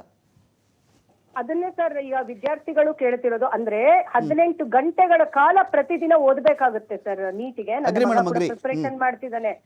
ಆ ಒಂದು ಕಷ್ಟಪಟ್ಟು ಓದ್ತಾರಲ್ಲ, ಅದ್ರ ಹಿಂದೆ ಆ ತಂದೆ ತಾಯಿ ಐಡಿ ಮೇಡಮ್, ಕೆಲವು ಟ್ಯೂಷನ್ ಸೆಂಟರ್ಸ್ ಮುಂದೆ ನೋಡಿದ್ದೀನಿ ಉಷಾ ಮೇಡಮ್, ಟ್ಯೂಷನ್ ಸೆಂಟರ್ಸ್ ಮುಂದೆ ನೋಡಿದ್ದೀನಿ, ಅವ್ರ ತಂದೆ ತಾಯಿಗಳು ಬೆಳಿಗ್ಗೆ 4 ಗಂಟೆ 4:15 ಆ ಟ್ಯೂಷನ್ ಸೆಂಟರ್ ಮುಂದೆ ಬಿಟ್ಟು ಹೋಗ್ತಾರೆ ಮಕ್ಕಳನ್ನ. ಯಾಕೆ ಸರ್? ಅಂದ್ರೆ ಒಂದ್ ಒಳ್ಳೆ ಡಾಕ್ಟರ್ ಆಗ್ಲಿ, ಒಂದ್ ಒಳ್ಳೆ ಪ್ರಜೆಗಳಾಗ್ಲಿ, ಒಂದ್ ಸೇವೆಯನ್ನ ಮಾಡ್ಲಿ ಅಂತ. ಆದ್ರೆ ಇವತ್ತು ಈ ರಾಜಕಾರಣಿಗಳು ಈ ರೀತಿ ಮಾಡಿರುವಂತ ಕೃತ್ಯ ಇದೆಯಲ್ಲ, ಕ್ವೆಶ್ಚನ್ ಪೇಪರ್ ಲೀಕ್ಗಳು, ನೀವ್ ಹೇಳಿದ್ ಖಂಡಿತವಾಗ್ಲೂ ನಿಜ. ದುಡ್ಡು ಕೊಟ್ರೆ ಇವತ್ತಿನ ದಿನ ನಿಮ್ಗೆ ಗ್ರಾಜುಯೇಷನ್ ಏನು PGಗಳು ಡಾಕ್ಟರೇಟ್ಗಳು ಎಲ್ಲ ಸಿಗುವಂತ ಹಂತಕ್ಕೆ ಇವತ್ತು ಸರ್ಕಾರಗಳು ಆ ರೀತಿ ಒಂದು ಧೋರಣೆಗೆ ಇಳಿದು ಬಿಟ್ಟಿದ್ದಾರೆ. ಅನ್ಫಾರ್ಚುನೇಟ್ಲಿ ಬಲಿ ಆಗ್ತಿರೋದು ನಮ್ಮಂತ ಕುಟುಂಬಗಳು ಸರ್. ನಾವು ಮಿಡಲ್ ಕ್ಲಾಸ್ ಫ್ಯಾಮಿಲಿ ಅಂತ ಇರ್ತೀವಲ್ಲ ಸರ್, ನಾವು ಮಕ್ಕಳು ಡಾಕ್ಟರ್ ಆಗ್ಲಿ, ಇಂಜಿನಿಯರ್ ಆಗ್ಲಿ ಈ ರೀತಿ ಕನ್ಸ್ ಕಟ್ಕೊಂಡು ಒಂದೊಂದು ರೂಪಾಯಿನೂ ಕೂಡಿಡ್ತೀವಿ ಸರ್. ನಮಗೆ ಯಾವುದೇ ರೀತಿ ದುಡ್ಡಿಲ್ಲ ಸರ್. ಕೋಟ್ಯಾಂತರ ರೂಪಾಯಿ ಕೊಟ್ಟು ನಾವು ಸೀಟ್ ತಗೊಳ್ಳೋದಕ್ಕೆ. ನಮ್ಮ ಮಕ್ಕಳು CT ಬರಿಬೇಕು, ನೀಟ್ ಬರಿಬೇಕು, ಎಲ್ಲಾನು ಬರೆದೂನೆ ನಾವು ಸೀಟ್ಗಳು ತಗೋಬೇಕಾಗಿದೆ, ಡಾಕ್ಟರೇಟ್. ಯಾಕೆ ಸರ್ ಇವತ್ತು ನಮ್ಮ ದೇಶದಲ್ಲಿ ಡಾಕ್ಟರ್ಗಳು ಓದ್ತಾ ಇಲ್ಲ? ಎಲ್ಲ ಹೊರ ದೇಶಕ್ಕೆ ಹೋಗ್ತಾರೆ. ಯಾಕೆ ಅಂತ ಹೇಳಿದ್ರೆ ಈ ರೀತಿ ಅನ್ಯಾಯಗಳಿಗೆ ನೀವು ನೋಡ್ಬೋದು. ಅವರು ಏನು ಹೋಮ್ ಸರ್ಜನ್ ಮಾಡ್ಬೇಕು ಅಂತ ಹೇಳಿದ್ರೆ ಕೆಲವರೆಲ್ಲ ದೇಶ ಬಿಟ್ಟು ಹೊರ ದೇಶಗಳಿಗೆ ಹೋಗಿ ಮಾಡ್ಕೊ ಬರ್ತಾ ಇದಾರೆ. ಯಾಕೆ? ಈ ವ್ಯವಸ್ಥೆಯಿಂದಲೇ. ಇವತ್ತು ಅದೇ ನಮ್ಮ ದೇಶದಲ್ಲಿ ನಮ್ಮಲ್ಲಿ ಏನ್ ಮೆಡಿಕಲ್ ಕಾಲೇಜ್ಗಳು ಕಡಿಮೆ ಆಗಿದಾವ, ಲೆಕ್ಚರರ್ಗಳು ಕಡಿಮೆ ಆಗಿದಾರ, ಉತ್ತಮವಾದಂತ ಶಿಕ್ಷಣದ ವ್ಯವಸ್ಥೆ ಹೊಂದಿರುವಂತ ದೇಶ ನಮ್ಮದು. ಆದ್ರೆ ಇವತ್ತಿನ ಈ ಹಾಳು ರಾಜಕಾರಣಿಗಳ ಒಂದು ದುರ್ಬುದ್ಧಿ ಇದೆಯಲ್ಲ, ದುಡ್ಡಿನ ಆಸೆಗೆ ಶಿಕ್ಷಣದಲ್ಲೂ ಈ ರೀತಿ ಮಾಡ್ತಿರೋದು ನಿಜವಾಗ್ಲೂ ಪ್ರತಿ ಒಬ್ರು ಖಂಡಿಸ್ಬೇಕು ಸರ್. ನಾನು ಪಕ್ಷಾತೀತವಾಗಿ ನಾನು ಎಲ್ರಿಗೂ ಹೇಳ್ತೇನೆ. ನಾಳೆ ದಿನ ನಮ್ಮ ಮಕ್ಕಳು ಕೂಡ ಇದೇ ಪ್ರಾಸೆಸ್ ಸಿಸ್ಟಮ್ ಅಲ್ಲೇ ಬರಬೇಕು. Correct. Thank you Usha Mohan madam. ಸಾಕಷ್ಟು ವಿಷಯಗಳ ಬಗ್ಗೆ ಮಾತಾಡಿದ್ರಿ. ಥ್ಯಾಂಕ್ ಯು ಕೀರ್ತಿ ಗಣೇಶ್ ಅವರೇ, ಥ್ಯಾಂಕ್ ಯು ಶ್ರೀನಿವಾಸ್ ಅವರೇ. ವೆಯ್ಟ್ ಮಾಡೋಣ ಈ ವಿಚಾರದಲ್ಲಿ. ಯಾರೇ ಆದರೂ ಅಷ್ಟೇ, ಸರ್ಕಾರ ಯಾರ್ದಾದ್ರೂ ಇರಲಿರಿ, ನಮ್ಮ ಮಕ್ಕಳದೇ ಭವಿಷ್ಯ. ರಾಜಕಾರಣಿಗಳ ಮಕ್ಕಳು ಬಿಡಿ, ಅನೇಕರು, ನಾನು ಕೆಲವು ಹೆಸರು ಹೇಳ್ಬಿಟ್ರೆ ನಿಮ್ಗೆ ಆಘಾತ ಆಗಿಬಿಡಬಹುದು. ನಮ್ಮ ದೇಶದಲ್ಲಿ ದೊಡ್ಡ ಸಿಪಾಯಿಗಳು, ದೊಡ್ಡ ಬಾಂಡು ಅವರು ಅಂತ ಕರ್ಕೊಂಡವರು, ಅವರ ಮಕ್ಕಳುಗಳು ನಮ್ಮ ದೇಶ ಬಿಟ್ಬಿಟ್ಟು ಬೇರೆ ದೇಶದ ಪೌರತ್ವ ತೊಗೋತಾ ಇದ್ದಾರೆ ಇವತ್ತಿಗೆ. ಇಲ್ಲಿ ಹೇಳೋದೆಲ್ಲ ದೇಶ ಪ್ರೇಮದ ಪಾಠಗಳು. ಅವ್ರು ಹಾಗೆ, ಅವ್ರು ಹೀಗೆ, ಅವ್ರು ಸೂಪರ್ ಅಂತೆ, ಅವ್ರು ಬಾಂಡ್ ಅಂತೆ, ಹಾಗೆ ಹೀಗೆ ಅಂತ. ಕೆಲವರು ಮಕ್ಕಳು ಚೆಕ್ ಮಾಡಿಬಿಡಿ ನೀವು, ಅವರೆಲ್ಲ ಆರಾಮಾಗಿ ವಿದೇಶಗಳಲ್ಲಿ ಓದ್ಕೊಂಡು ಆರಾಮಾಗಿದ್ದಾರೆ. ಎಲ್ರಿಗೂ ಆ ಸೌಕರ್ಯ, ಆ ಸೌಲಭ್ಯ, ಅಷ್ಟು ಹಣ ಇಲ್ವಲ್ರಿ. ಅದಕ್ಕೆ ವ್ಯವಸ್ಥೆ ಒಳಗಡೆ ಎಷ್ಟೇ ಕಠಿಣ ಪರೀಕ್ಷೆಗಳಾಗಲಿ ನಾವು ಓದ್ತೀವಿ. 18 ಗಂಟೆನ, ಇನ್ನೊಂದು ದಿನ 20 ಗಂಟೆ ಓದೋ ಪರಿಸ್ಥಿತಿ ಬರುತ್ತಾ, ಓದ್ತೀನಿ. 21 ಗಂಟೆ ಓದೋ ಪರಿಸ್ಥಿತಿ ಬರುತ್ತಾ, ಓದ್ತೀನಿ ಅಂತ ಮಕ್ಕಳು ನಿಂತಿವೆ. ಅಂತ ಮಕ್ಕಳು ಓದ್ಕೊಂಡು ಎಕ್ಸಾಮಿಗೆ ಬಂದಾಗ ನಾವು ಕ್ವಶನ್ ಪೇಪರ್ ಯಾರಿಗೋ ಮಾರ್ಕೊಂಡು ಬಿಟ್ಟಿದ್ರೆ, ಏನಕ್ಕಪ್ಪ ನಾನು ಇಷ್ಟು ಓದ್ದೆ ಅಂತ ಅವ್ರಿಗೆ ಆಘಾತಗಳಾಗಿ ಅವರು ಸುಸೈಡ್ ಮಾಡ್ಕೊಳ್ತಾ ಇದ್ದಾರೆ. ಇದರಲ್ಲಿ ಧರ್ಮೇಂದ್ರ ಪ್ರಧಾನ್, ಇನ್ನೊಬ್ಬರು ಮೋದಿ, ಅದು ಇದು ಇದೆಲ್ಲ ವಿಷಯ. ಇದೊಂದು ವಿಷಯದ ಈ ಸಬ್ಜೆಕ್ಟ್ ಇದೆಯಲ್ಲ, ಇದು ಕರೆಕ್ಷನ್ ಆಗಬೇಕು. ಈ ಸಿಸ್ಟಮ್ ಇದೆಯಲ್ಲ, ಅದನ್ನು ಸರಿ ಮಾಡಬೇಕು. ಹ್ಯಾಂಗಾಗಿದ್ದರೆ, ಒಂದು ವೈರಸ್ ಬಂದುಬಿಟ್ಟಿದ್ರೆ ಸಿಸ್ಟಮ್ಗೆ ಏನು ಮಾಡ್ತೀವಿ ಹೇಳಿ? ಆ್ಯಂಟಿ ವೈರಸ್ ಹಾಕ್ತೀವಿ, ಕರೆಕ್ಷನ್ ಮಾಡ್ತೀವಿ, ರೀಬೂಟ್ ಮಾಡ್ತೀವಿ, ರೀಸ್ಟಾರ್ಟ್ ಮಾಡ್ತೀವಿ. ಹಾಗೆ ರೀಸ್ಟಾರ್ಟ್ ಆಗುವಂಥ ಸಮಯ ಬಂದಿದೆ. ಇದಕ್ಕೆ ದೇಶದ ಜನ ರೀಸ್ಟಾರ್ಟ್ ಮಾಡಿಸ್ಲಿ ಅಂತ ಹೇಳ್ತಾ ಡಿಬೇಟ್ ಮುಗಿಸ್ತಾ ಇದ್ದೀನಿ. ನಮಸ್ಕಾರ.